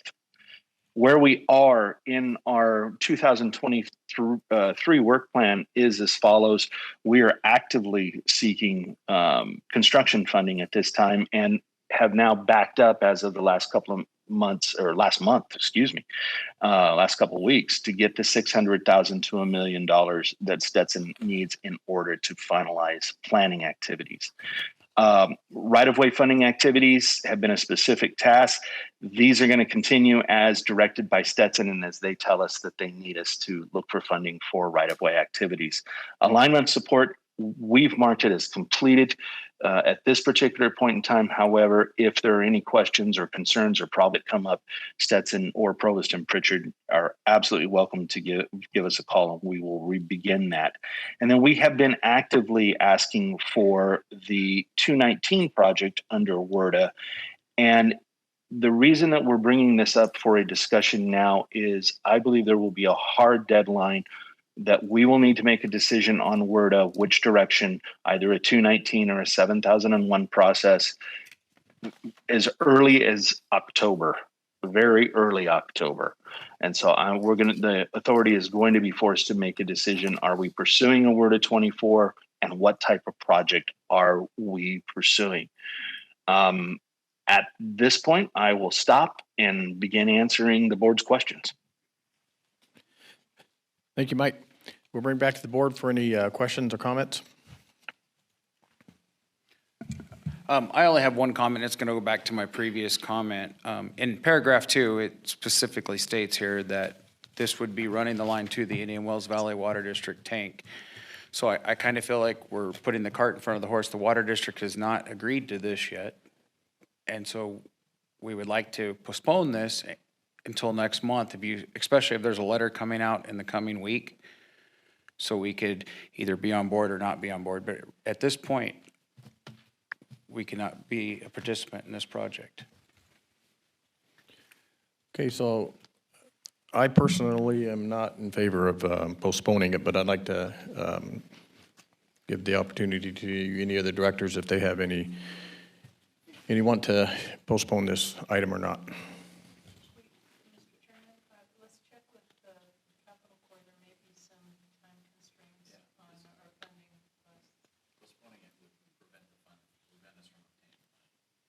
As long as it was done in 24 is what he said, that as long as we made the request in 2024. Correct? No, we have a we have a deadline of September of 2023 to make the request to put the authorization into the bill, which would be as early as March 2024. So the bill will be introduced, hopefully with the authorization in March of 2024. Our legislators will have a deadline of late September, October, and potentially November, depending on which legislator it is, to actually tell them that we want a WRDA request.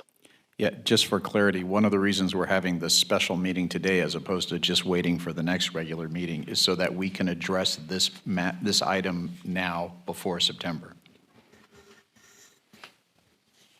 So hypothetically, just so I understand, what happens if the district does not allow this connection point? What would happen then with this project if we voted on it? Are you asking whether or not the Groundwater Authority has the power to require the district to take the water? Correct. I believe it does. Okay. Thank you.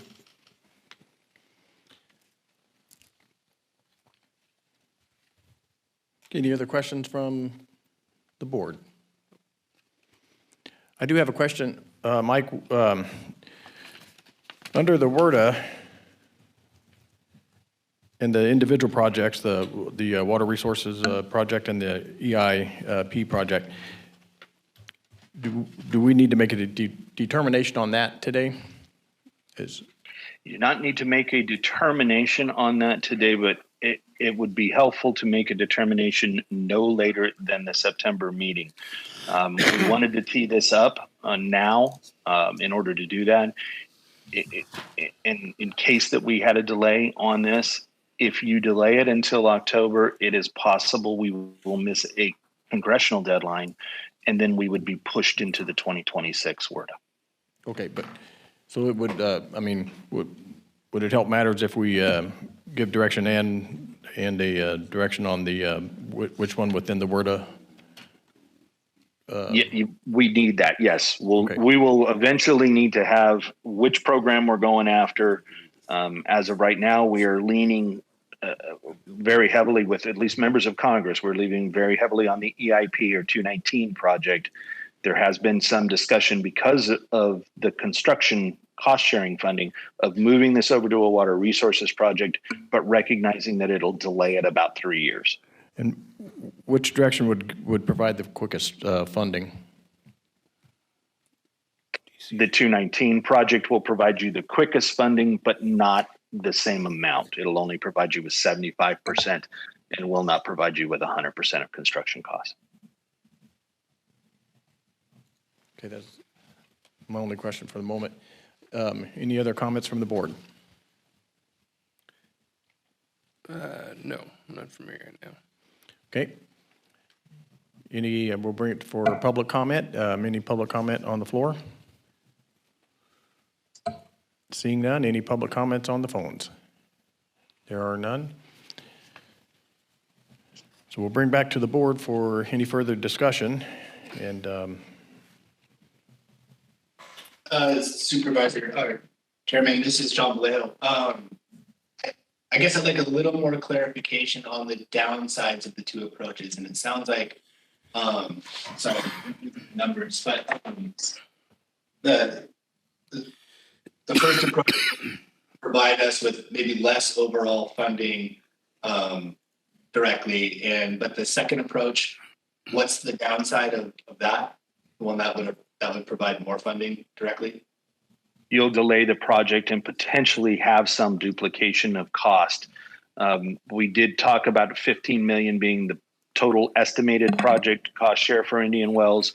That will be a recon phase of $100,000, a feasibility study, 50% of a feasibility study, and potentially some overlap in pre-construction costs in order to get the 100% construction costs. So you will have some duplication of costs in that by backing up and doing the WRDA or what we call a 7001 project. Understood. Can you give the board a rough order of magnitude about the 25% we might have to cover in the first approach versus the overlapping costs, the redundant costs that we might have to cover in the second approach? Yes, we estimate the total amount that would be required from the authority at about anywhere between 51 and 53 million as an environmental infrastructure project. That could be done as a loan. That could be done through state funds if we had state funding available, which we do not at this time, or it could be done through a normal bonding situation. On the WERDA side, the typical WERDA project cost, you are simply looking at the 7.6 million that we've already spent, as well as an additional 15 million to 22. Sorry, I'm sorry for being a little dense on this. I just want to make sure I get it right.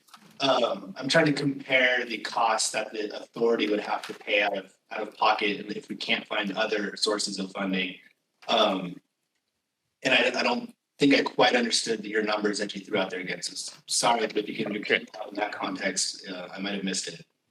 Sure. So in the environmental infrastructure project, in the construction phase, we would be required to come up with 51 to 53 million is what we believe would be the out of pocket for the Indian Wells Valley Groundwater Authority.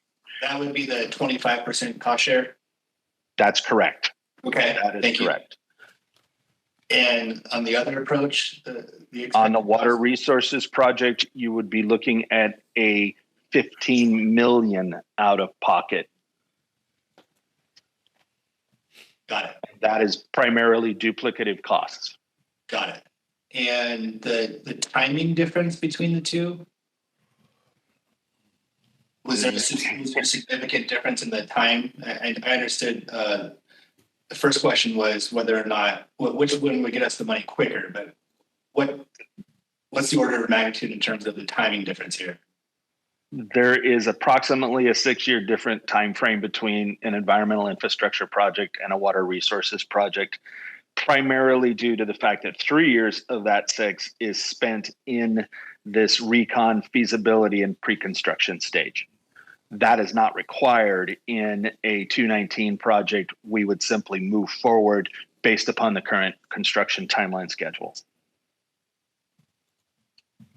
And then the other water resources, the reason the other 3 years is in there is, quite frankly, the program is super oversubscribed and is subject to congressional appropriation in the years that we need the funding, and there may be construction delays and funding delays depending on what happens in Congress.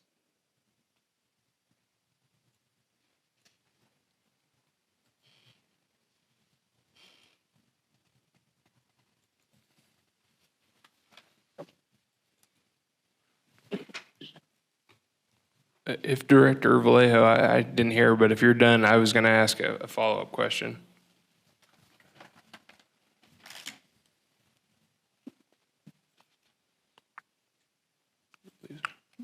Go ahead, Director Peters. Yes, I'm done. Sorry, I had a technical difficulty. I did hear all that. Couldn't unmute for a second. No problem. So just out of curiosity, looking at what we're required to comply with Sigma with bringing the basin into sustainability, does this impact our ability to hit those targets under the GSP, that additional 6-year time frame? We get a lot closer to the deadline with the 6-year time frame, and if there were further delays, we would be right up against that time frame. Under the environmental infrastructure project, you have a little bit more breathing room. We would be basically subject to Stetson's construction schedule, and then I have to say we would still be at risk in the appropriations process, but the project would be authorized for a shorter period of time. Water resources projects are authorized until completion. Environmental infrastructure projects have a definite time frame attached to them, and so we would be required, or the Army Corps would be required, to help us complete that project up until that point. Okay. I'm just considering, if you look at the difference that 15 million to 53 million, I mean, we need to get this done as quickly as possible, but that's also $40 million over 6 years. That's a little less than $7 million a year, and I just am not sure that I have enough information right now to make that decision which way I'm leaning, because I understand the importance of getting this done and getting it done quickly. I don't want to go one direction that's going to do anything to jeopardize this, but I also want to make sure that we're utilizing our dollars as efficiently as possible. Completely understood, and why we're bringing it to you here in August rather than putting it on the September agenda and saying,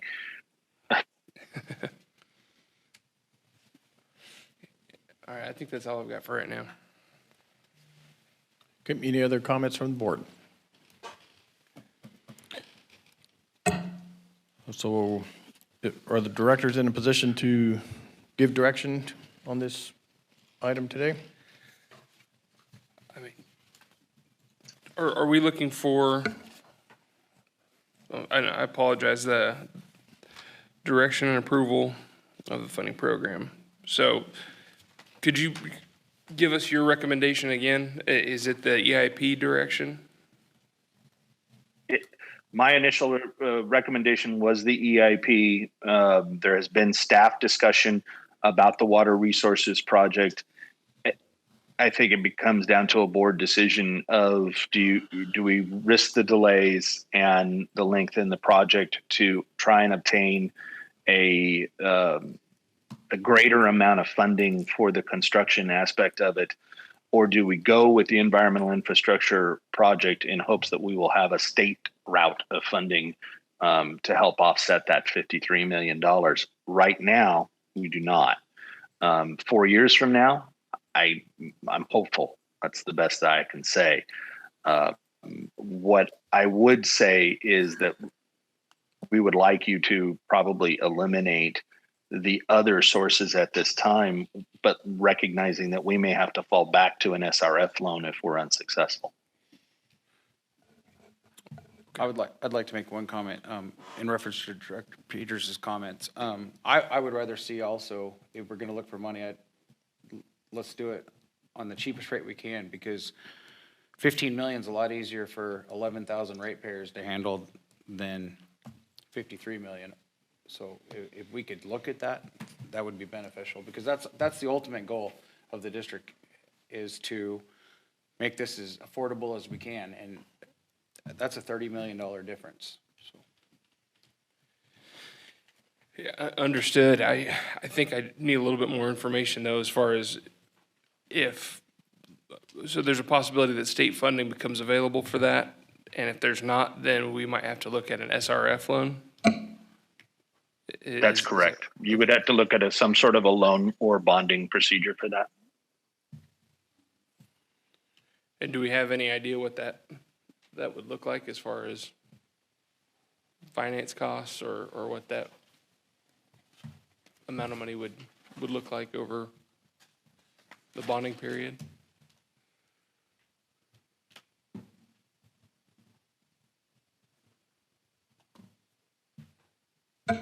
I can say that, it's something we could talk to our finance team about. It's not anything that we've explored with them at this point. We had only talked to them about financing the water rights purchase. But if you wanted us to, we could certainly talk to them about what that would look like.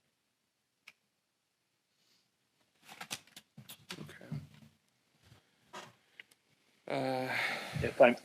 If I may, Director, and add one more, and I'm sorry, and I'm probably going to put Carol on the spot here. Both her and I have lived under a water resources project scenario in the past.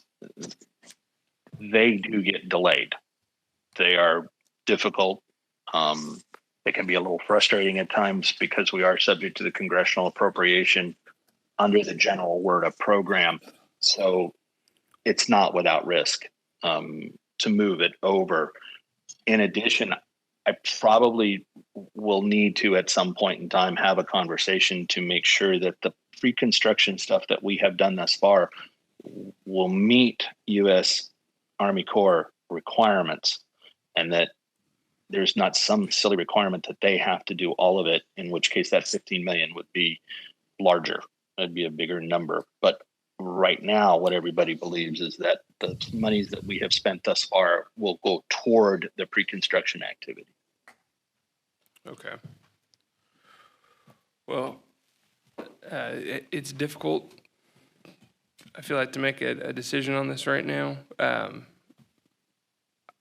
I get both sides of that, but I think that ultimately, from my point of view, it boils down to not jeopardizing an import project, because that's what what I'm here to accomplish, is making that water import project happen. And so, if we need direction today, it would be to go with staff's recommendation to make that happen, if that's our likeliest, most assured avenue of getting the import project to happen. I do have some concerns, but I think that from what I'm hearing, we might be able to address and overcome some of those. So that's where I would lean right now. So Director Peters, because I'm leaning toward the EIP. Are you saying that you lean toward the EIP? If that's what I'm hearing from staff. Yeah, yeah. I think that's the direction I would lean as well. That's my consensus too. So, so we have two I'm personally willing to give direction on moving forward with it on the EIP side. Are you saying the same thing? Yes, sir. Okay. Any other board directors want to comment? This is John Blair. I'm ultimately going to follow the lead of the big three here, or at least the majority of them. But I do feel like I want to echo Supervisor Peters' comments regarding, I do feel like there's a little bit of a lack of complete info here. There's just so many unknowns that were thrown out to us. Give or take $30 million is not a trivial amount. I don't know if I don't want to beat a dead horse kind of thing with what we know today, but if we can articulate again, like the risks of going with the more expensive option that, or excuse me, the risks of going with the option that has a greater direct funding amount.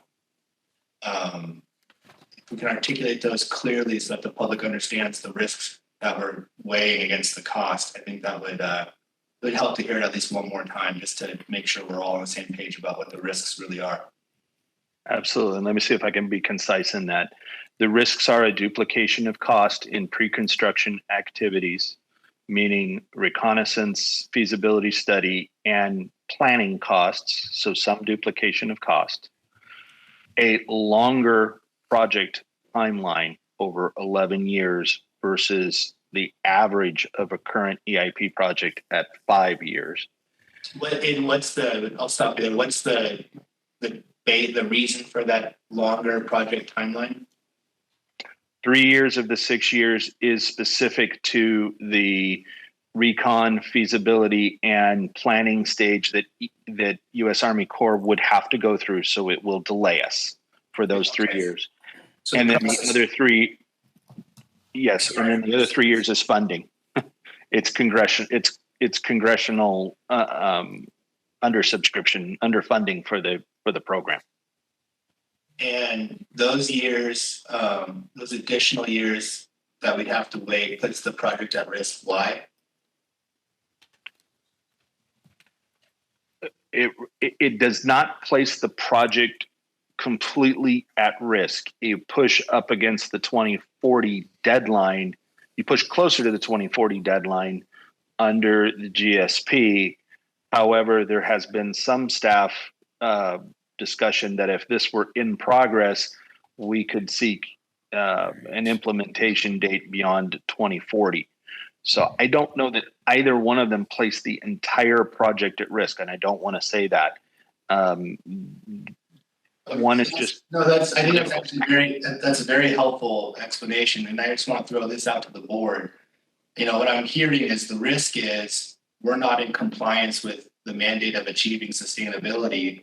So in theory, the state could come in and take over the basin. And I guess my question to the board is, how likely of a scenario do you think that really is? How real of a risk do you think that really is? Given the fact that in this scenario, we would be in the process of obtaining the funding to get this project in place. And, what is that risk really? We would lose control. But once this basin was on, and what would the state do differently at that point? Probably not a whole lot is my operating assumption off the top of my head right now. I guess the next question then is, what harm to the basin is happening? I guess we're further mining the basin because of this delay. And are there harms to the basin that we can't make up by the imported water?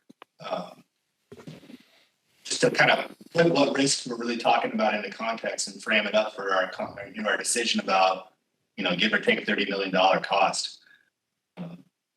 Might be worth some time talking through that. Yeah, so just, can I jump in for a second? So just puzzling through the risks from the state, presumably if we got to the end of the time period and we're 6 years late, that would mean hopefully that we've received funding for 100% of the project and we're in the middle of constructing it, I imagine, at that point, and it hasn't gone online yet? Is that where we would be, Steve? Yeah. So it is a little hard to imagine under those circumstances that the state would, I'm not sure exactly how they react to that, but I mean, we can't really turn the ship around at that point, right? Mm-hmm. I do think, though, that that's a fair point, though, what basin, what damage happens in the basin in that time with that additional time of not having water imported.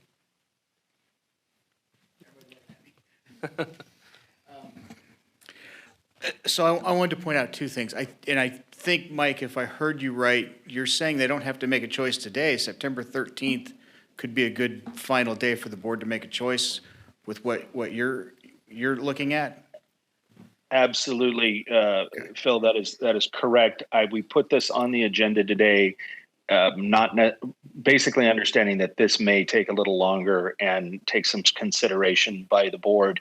It would be the September meeting that would be the hard deadline if we are to meet congressional requirements.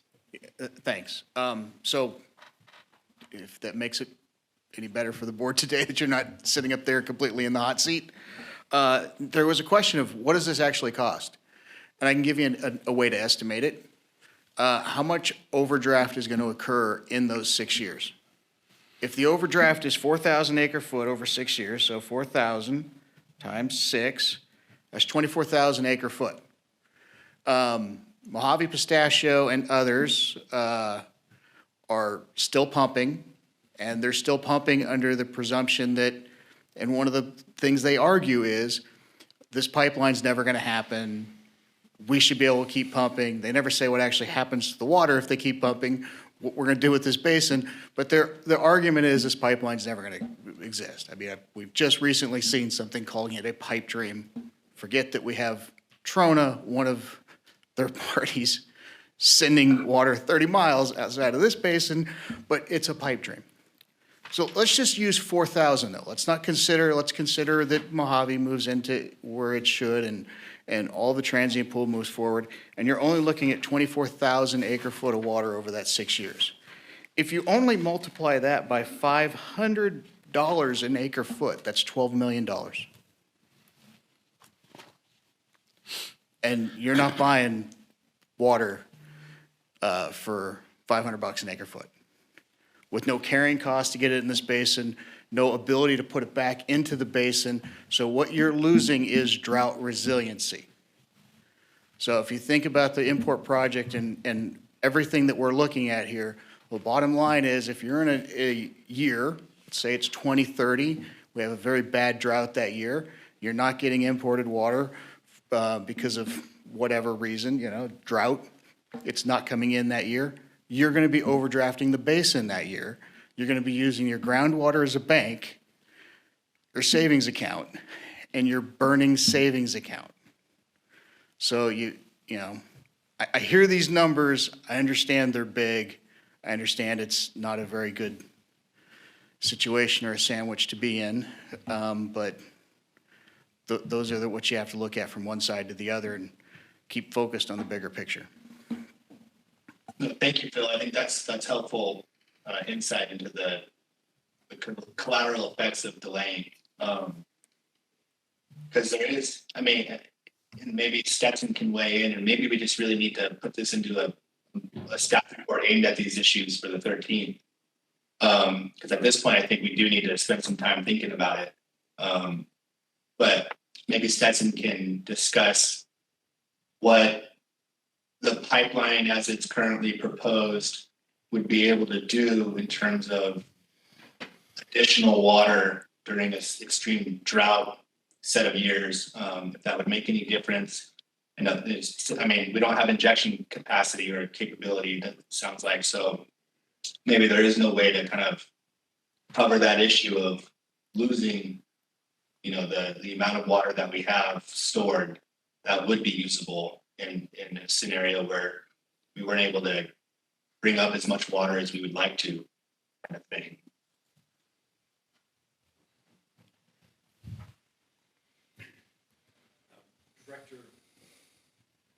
There we go. Director Vallejo, thank you. The pipe's being sized, you know, for demands off in the future, so it has more capacity to deliver water than what we need to do to balance the basin initially. So it really be more of a function of, you know, if we're delivering it to the water district, what is their demand at the time we deliver it? We can deliver more than the bare minimum necessary that year to get the basin into balance. So there is some capacity there to make up water until we get out in time and we're sort of at the maximum projected population growth for purposes of designing the pipeline. So certainly in these early and even mid years, there's the ability to make some water up. Is there any way to store it though, once it's up here? Well, we could store it in Antelope Valley, you know, where we're going to take it out anyway. We don't have a feature on the project now. That's what we had looked at injection just recently, briefly, for the purposes of scoping CEQA. You know, would add to put injection in. We've got to run the pipeline even farther to where we think we can inject it. We've got to build an injection field. We may need another booster station. It might be another $40 million, $45 million to do that.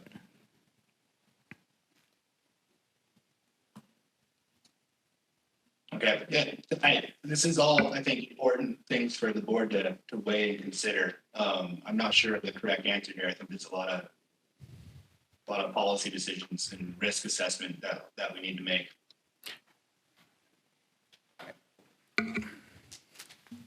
Chairman, if I may, this conversation has brought me back, 4 years when we used to talk about this very subject too. One of the things we talked about 4 years ago was making sure we protected that drought savings account. And that's what I'm saying by if any years you lose some of the drought savings account. I believe what John and Jeff were trying to get across now is if the water districts pumps less because it takes more imported water, it's not coming out of the ground. So while we're not recharging it, it's staying in the basin. So, you know, if in a year they need to take 3,000 acre foot of imported water, but they take 4, or they need to take 1 and they take more, it stays in the basin. So you're able to keep some water in the basin that way. One thing I thought I should bring up, seeing Director Kaczynski in the audience today, it brought to my mind that, you know, we're paying for right now the purchase of the water on a volumetric charge to those that actually pump it. This additional cost for the import project will be spread over per acre of land because every acre can potentially use water from it. And under 218 in the process, just like they use on the west side in water storage districts, there's a per acre charge that will cover that. So it's been 3-4 years since we've had this conversation, but to understand, it's not going to be a volumetric use charge for that. It'll be more of a per acre charge for the construction costs, whatever those are. So.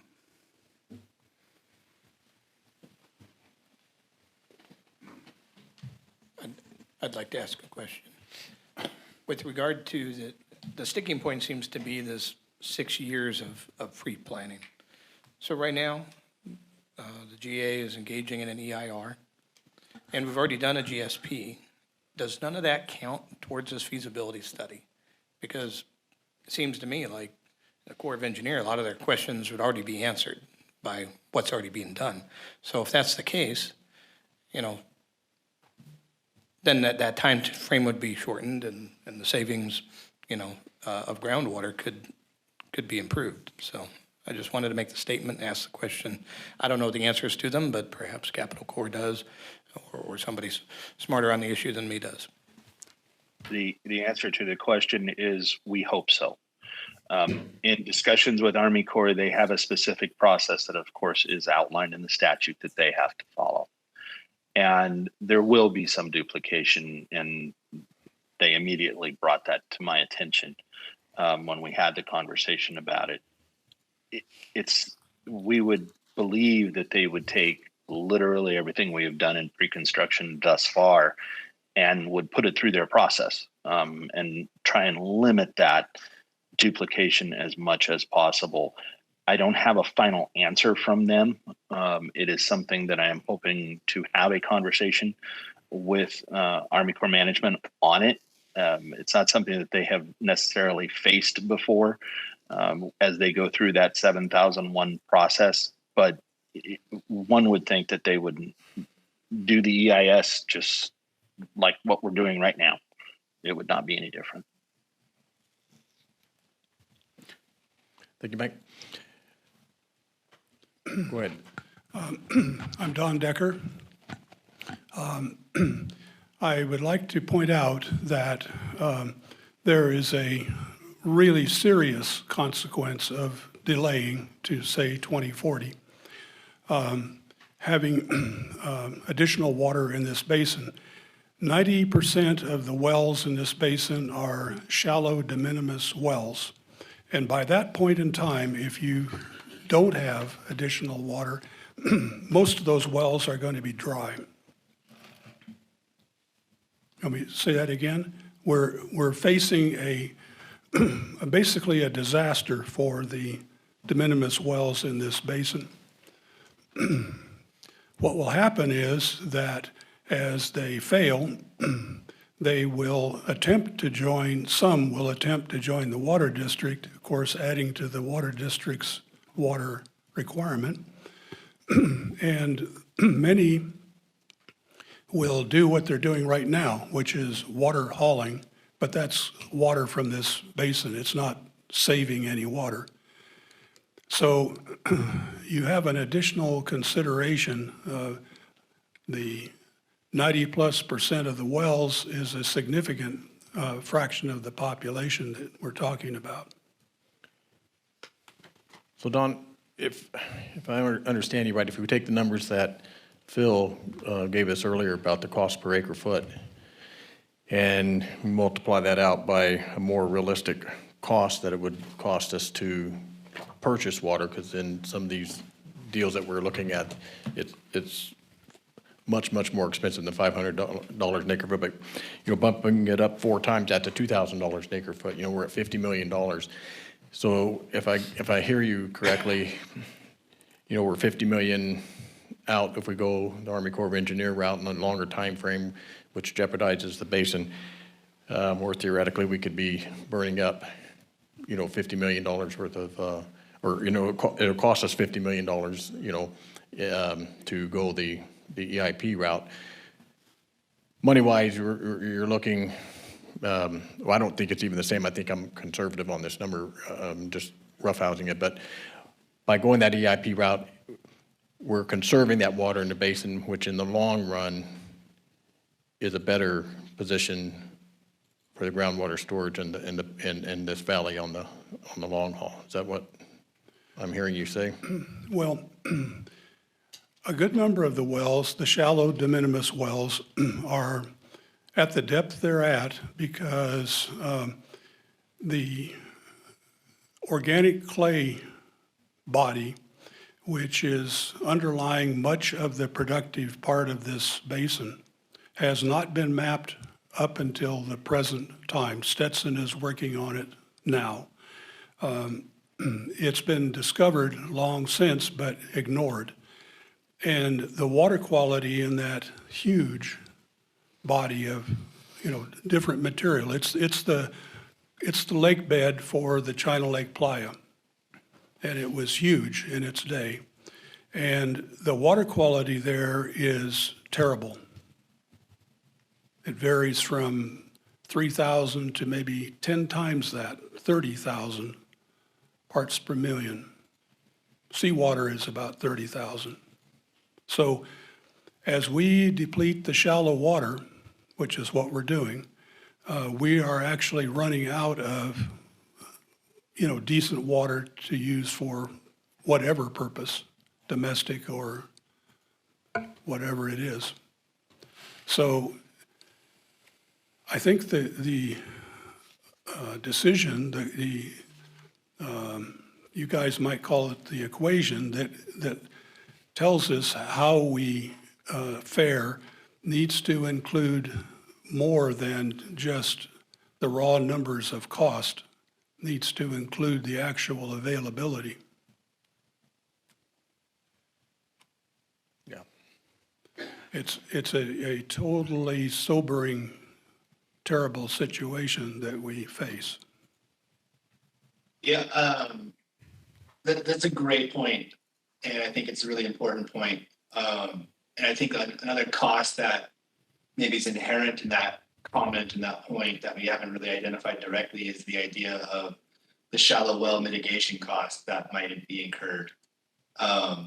Notwithstanding the fact that there might not be water of acceptable quality to drill down to after that. Seems like a pretty big risk when you're looking at all of these collateral consequences of the delay. Yes, I think it is. And I don't know how we take a closer look at what you guys are currently debating, but we absolutely need to understand what Mother Nature has given to us. We can't just make some assumptions. Thank you. Thank you. Thank you, Don. Thank you for letting me speak here. I have another comment. I would like some clarification if I could. Mr. Hall may have answered a couple of my questions in our letter that I had. My concern is 15 million and 50 million over 11,000 ratepayers, because that's about the number of services the district has. And so if Mr. Hall stated that it would be essentially a tax that's distributed across all users, every parcel in the valley, is that the way you're describing it? I would just like an answer to that, because that makes a huge difference to the ratepayers. We're anticipating as the district, our ratepayers, because right now currently we're the only ones paying a replenishment fee of paying that $50 million. And so that's a huge task for 11,000 homes to pay. And so that's our concern. So if you're going to answer that for me, I would really appreciate it. Director, we've had this, and it's been almost 4 years, going on 5. We had this discussion a lot back in the day. And to make it as simple as possible, if you need replenishment water for your use, so let's not talk about districts, let's talk about your house. You need replenishment water at your house to use that water. You're using the water. You have to buy the water you're using. The infrastructure that gets that water to your house, though, is spread over everybody that can use it or would use it. So that is a per parcel type charge. So the construction costs of the project can be per parcel under 218. The costs for the water molecules you actually use need to be volumetric to who uses it. So there was a long point in time, and there's conversations, you go back in 1920, that this conversation was had repeatedly. What is the difference? Can we do a per acre charge for the replenishment water purchase that the water district needs? That was always the question. The answer, unfortunately, was no, that it's volumetric. But the construction costs, and these are construction costs, those we can spread over in a new fee and do it per acre. That's actually the way our fee structure is set right now. It was the entire genesis and I mean, we that was the genesis of our plan. But I'm going to tell you flatly, we're stealing from water storage districts that have been doing this way on the west side for decades. Before I came to the county, I worked for water storage districts for a decade. This is what we did. This was the way we structure. You have some general project charge, which is your administrative costs, your construction type costs for that project. That's per acre because anybody in the district can use water, but your volumetric charge, the actual volume of water you're using for the molecules, that's volumetric. And that's what we have. So, Thank you. Okay, I appreciate that, Mr. Hall. And that, I don't have any more comments except I'd like to say if we could put it till the September vote, it would really make it good for me, for my board. And I've heard that I think that would be okay, so. Okay. Judy Decker again. Excuse me. I'd like to add to something that my husband Don said. And that is, it is my understanding that the state insists that governing entities such as counties, cities, accept new growth, and that they have to provide, in the case of the city, I believe you're discussing it now, housing element for new growth. This new growth that will come, whether it's welfare people or people to work on the Navy base, school districts, health, or wherever, are going to need additional water. You've been told repeatedly that we have a limited water supply, something that has been known for 100 years or more. You need to take all these factors into consideration when you decide the future of the viability of people living in this valley. Thank you, Judy. Okay, so I think a lot of valid points have been brought up for both sides, either the EIP or the Army Corps of Engineer direction, or direction of funding. I think there's enough questions from myself and other members of the board that I'd like to confirm with Mike that if we push this to September, does that create any negative conflicts with your timing schedule? No, sir. Okay. Any comments from the board, or is everybody in favor of us continuing our thoughts on this and coming to a conclusion on it at our next September meeting?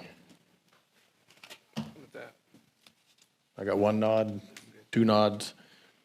Okay with that. I think it would be helpful for staff to try to summarize these risks so that Right. it's clear what we're balancing in terms of costs. Okay, I agree. And thank you, everyone, for your, Yeah, I'm okay with that too. thanks for everybody's comments in this issue. So, okay, let's move on to item number 15, approval of application agreement for use of Kern County right-of-way for the imported water pipeline. This is with Jeff Helsey and Council Phil Hall. Yes, as was mentioned earlier, Jeff Davis report, he showed the alignment, and a great deal of the imported water pipeline alignment will be in Kern County right-of-way. We have to have a license agreement with the county for the installation, maintenance, inspection of the pipeline. To get a license agreement, we need to submit an application, which is in your board package. That application requires a fee of $1,200. Also in your board package is the license agreement itself. The agreement requires the groundwater authority to get all the permits that are needed for the pipeline from the county. We probably basically need an encroachment permit. The license agreement also includes a requirement that a surety bond, a $100,000 surety bond, will need to be provided after the agreement is executed. The county has waived, they typically have annual fees for a license agreement, and they've waived those fees. They've expedited getting this agreement, and they've waived those fees. We will need also a reimbursement agreement with the county, but that will be coming later.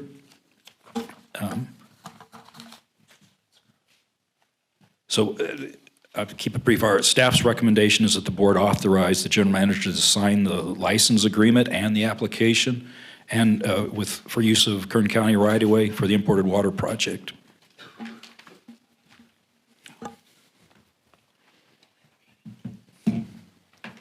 Thank you, Jeff.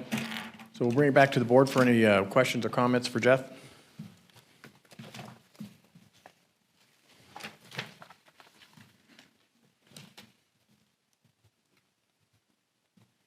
Okay, hearing none, we'll bring it to the public for comment. Any public comment from the floor? Seeing none, any public comment on the phones? None? Okay, we'll bring it back to the board for I'll make a motion to approve. Thanks, I'll second that.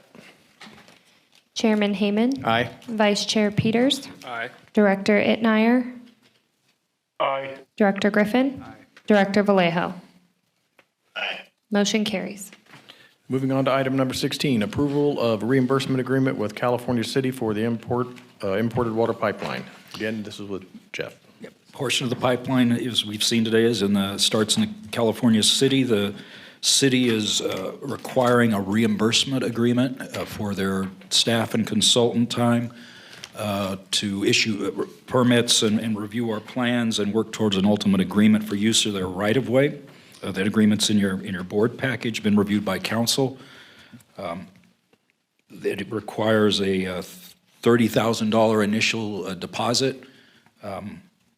They'll tell us monthly how much of that they've used. If we exceed that amount, we'll need to replenish it. And with that, the staff recommends that the board authorize the general manager to sign the reimbursement agreement with Cal City and make the required deposits. Okay, thank you, Jeff. So back to the board for any questions or comments? There are none. Any comments or public comment from the floor? Any public comment on the phones? Okay, seeing none, we'll bring it back for a motion from the board. I'll move staff's recommendation. I'll second. Chairman Hayman. Aye. Vice Chair Peters. Aye. Director Itnyer.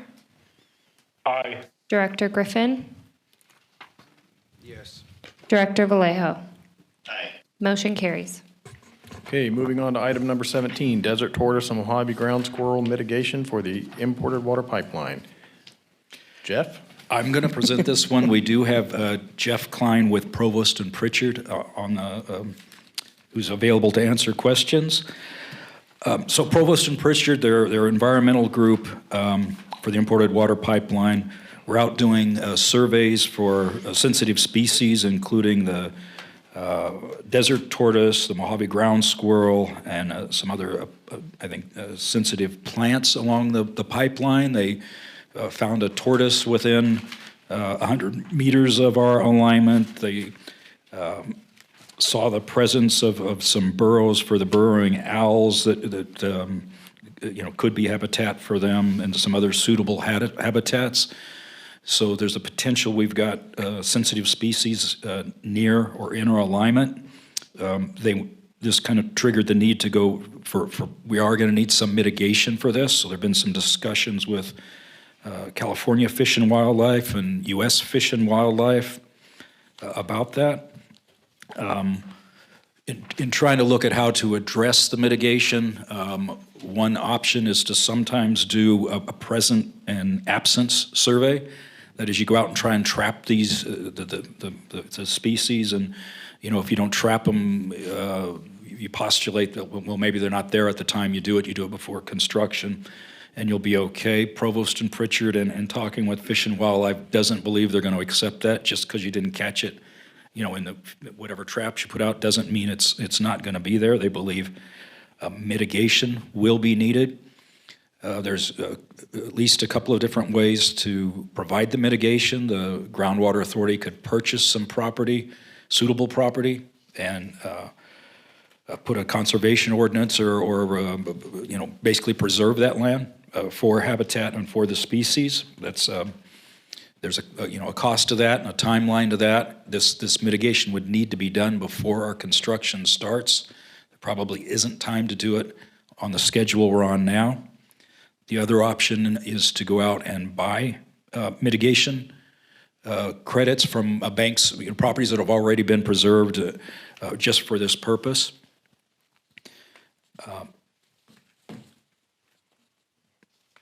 Provost and Pritchard has identified some available conservation easements. They've estimated a cost at this point of about $1.2 million for that. We're not asking the board for any action on this.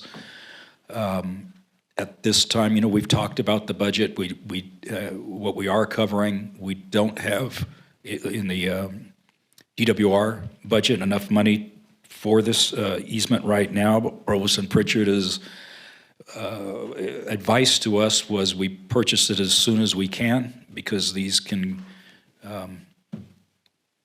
these are not real common. They could be used by others at some point before we get to construction. But at this point, we're recommending we want to inform the board that we're not recommending we not go forward with that, and that we come back to it when we have the appropriate funding for it. So with that, I'd answer any questions, or Representative from Provost and Pritchard can provide more detail. Thank you, Jeff. We'll bring it back to the board for any questions or comments.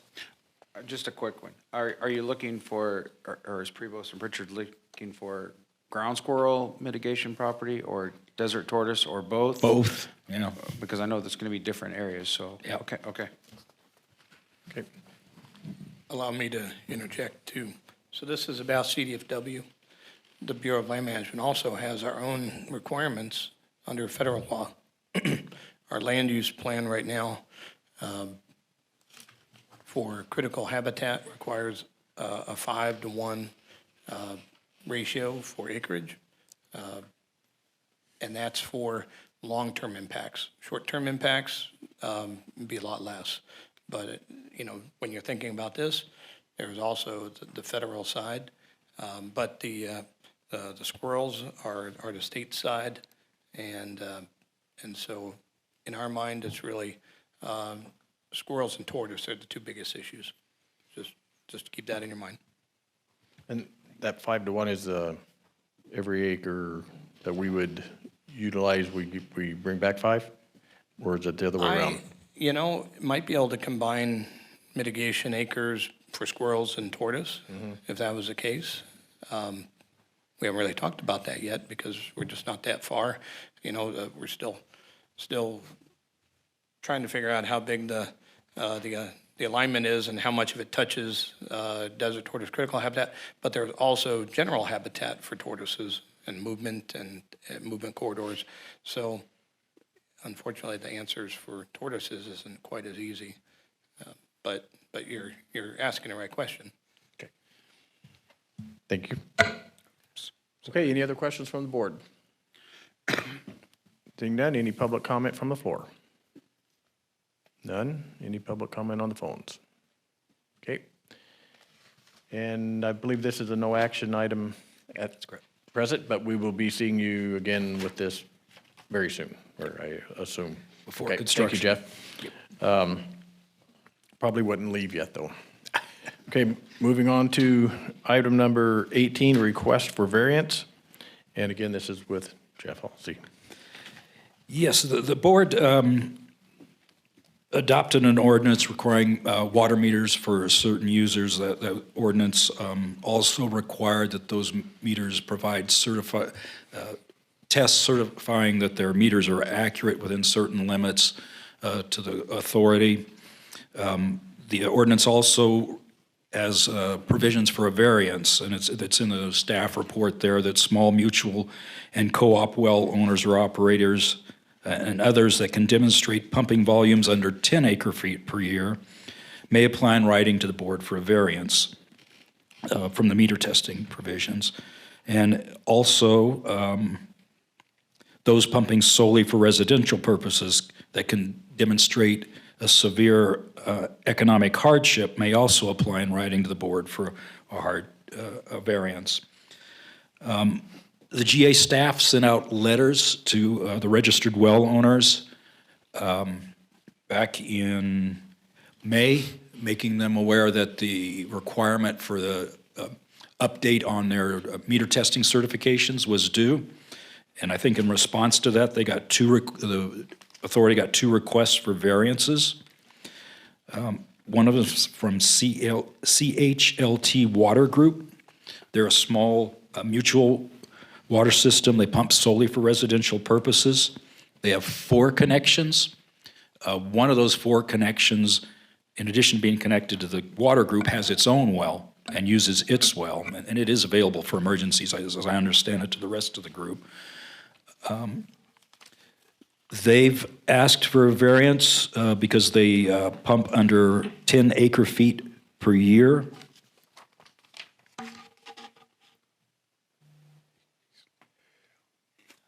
They provided us, there's a little bit of detail in your board package I won't go into.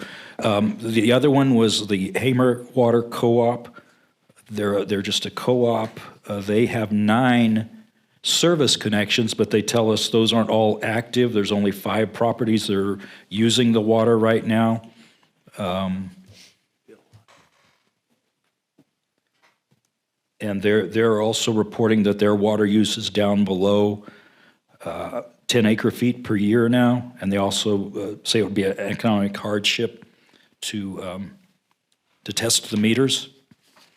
Your board package, this issue's come up in front of the board several times, and we listed a lot of them that had been to the board or had claimed these when they registered. So this is not something new for the board. So in reviewing these, staff recommends the board approve variances for both CHLT Water Group and Hamer Water Group.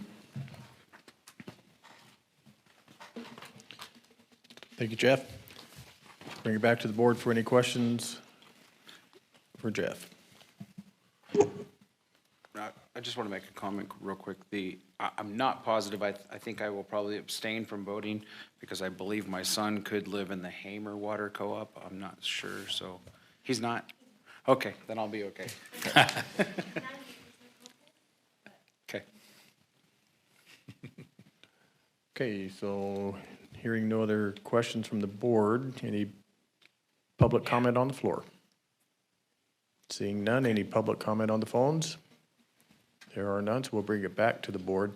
I think this is a very reasonable request when we look at the numbers of the people on the wells and the less than de minimis use, or falls within the de minimis use of, the average well or water user in the county. I think it's a reasonable request. So we'll bring it back to the board for a motion. I'll make a motion to approve staff's recommendation. I'll second. Chairman Hayman, Aye. Vice Chair Peters, Aye. Director Itmeyer, Aye. Director Griffin, Aye. Director Vallejo. Aye, and I just need to let everyone know I have to go to another meeting now, so I'm going to miss the rest of the meeting. I appreciate the healthy discussion we've had today, and I'll review the recording of the meeting to see what I missed from leaving early. I'll see you all next month.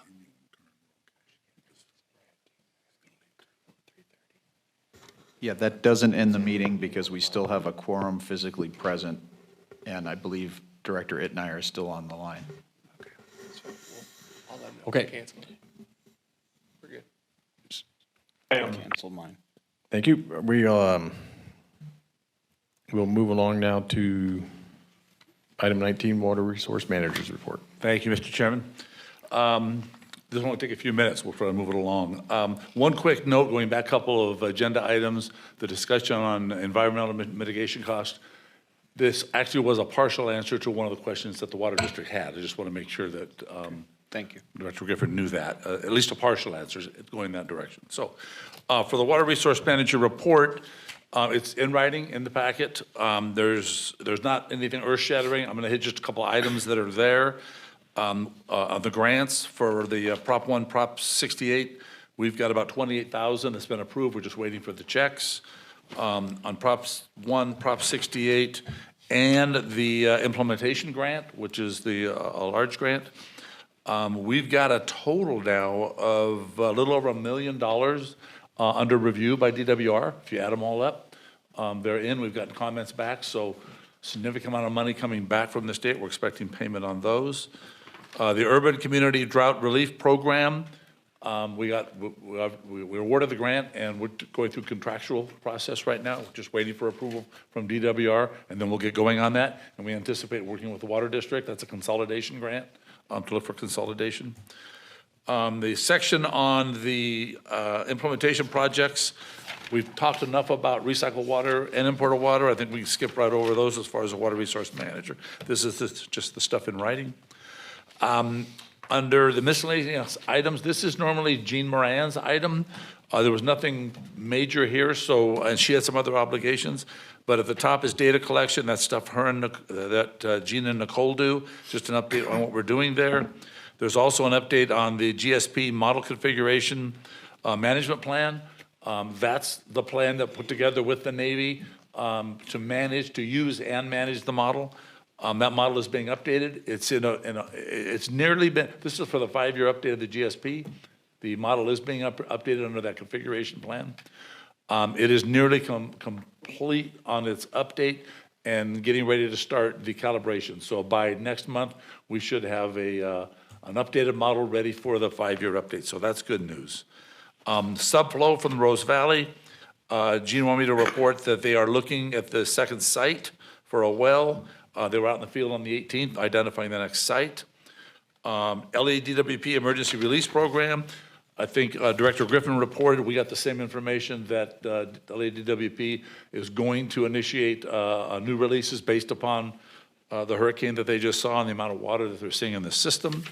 I'll just report that we have at least taken a look at some of the monitoring data that we have based upon the releases that the city did, the LADWP did off the aqueduct.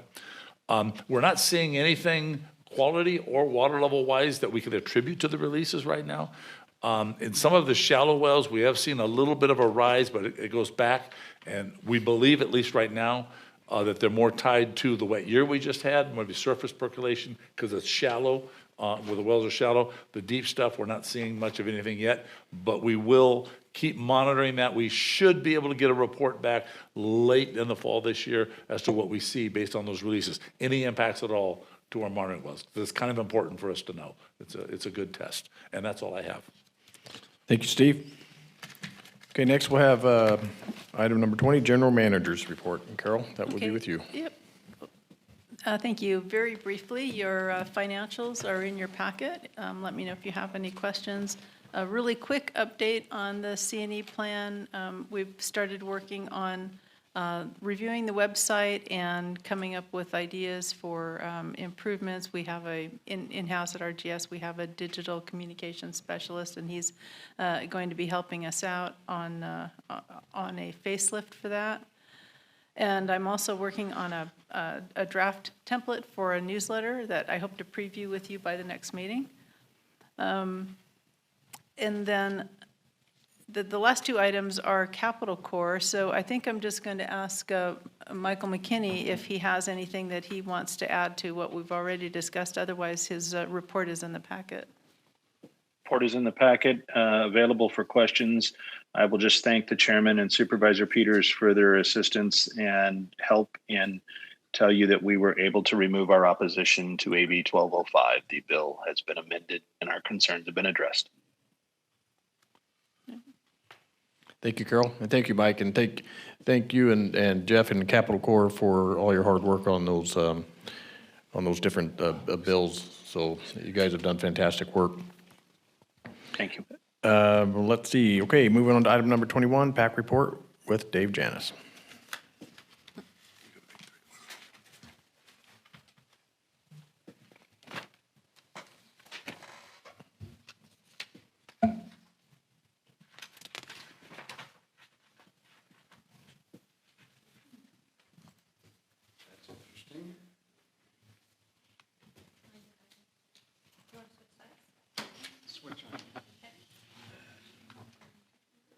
Turnabout's fair play.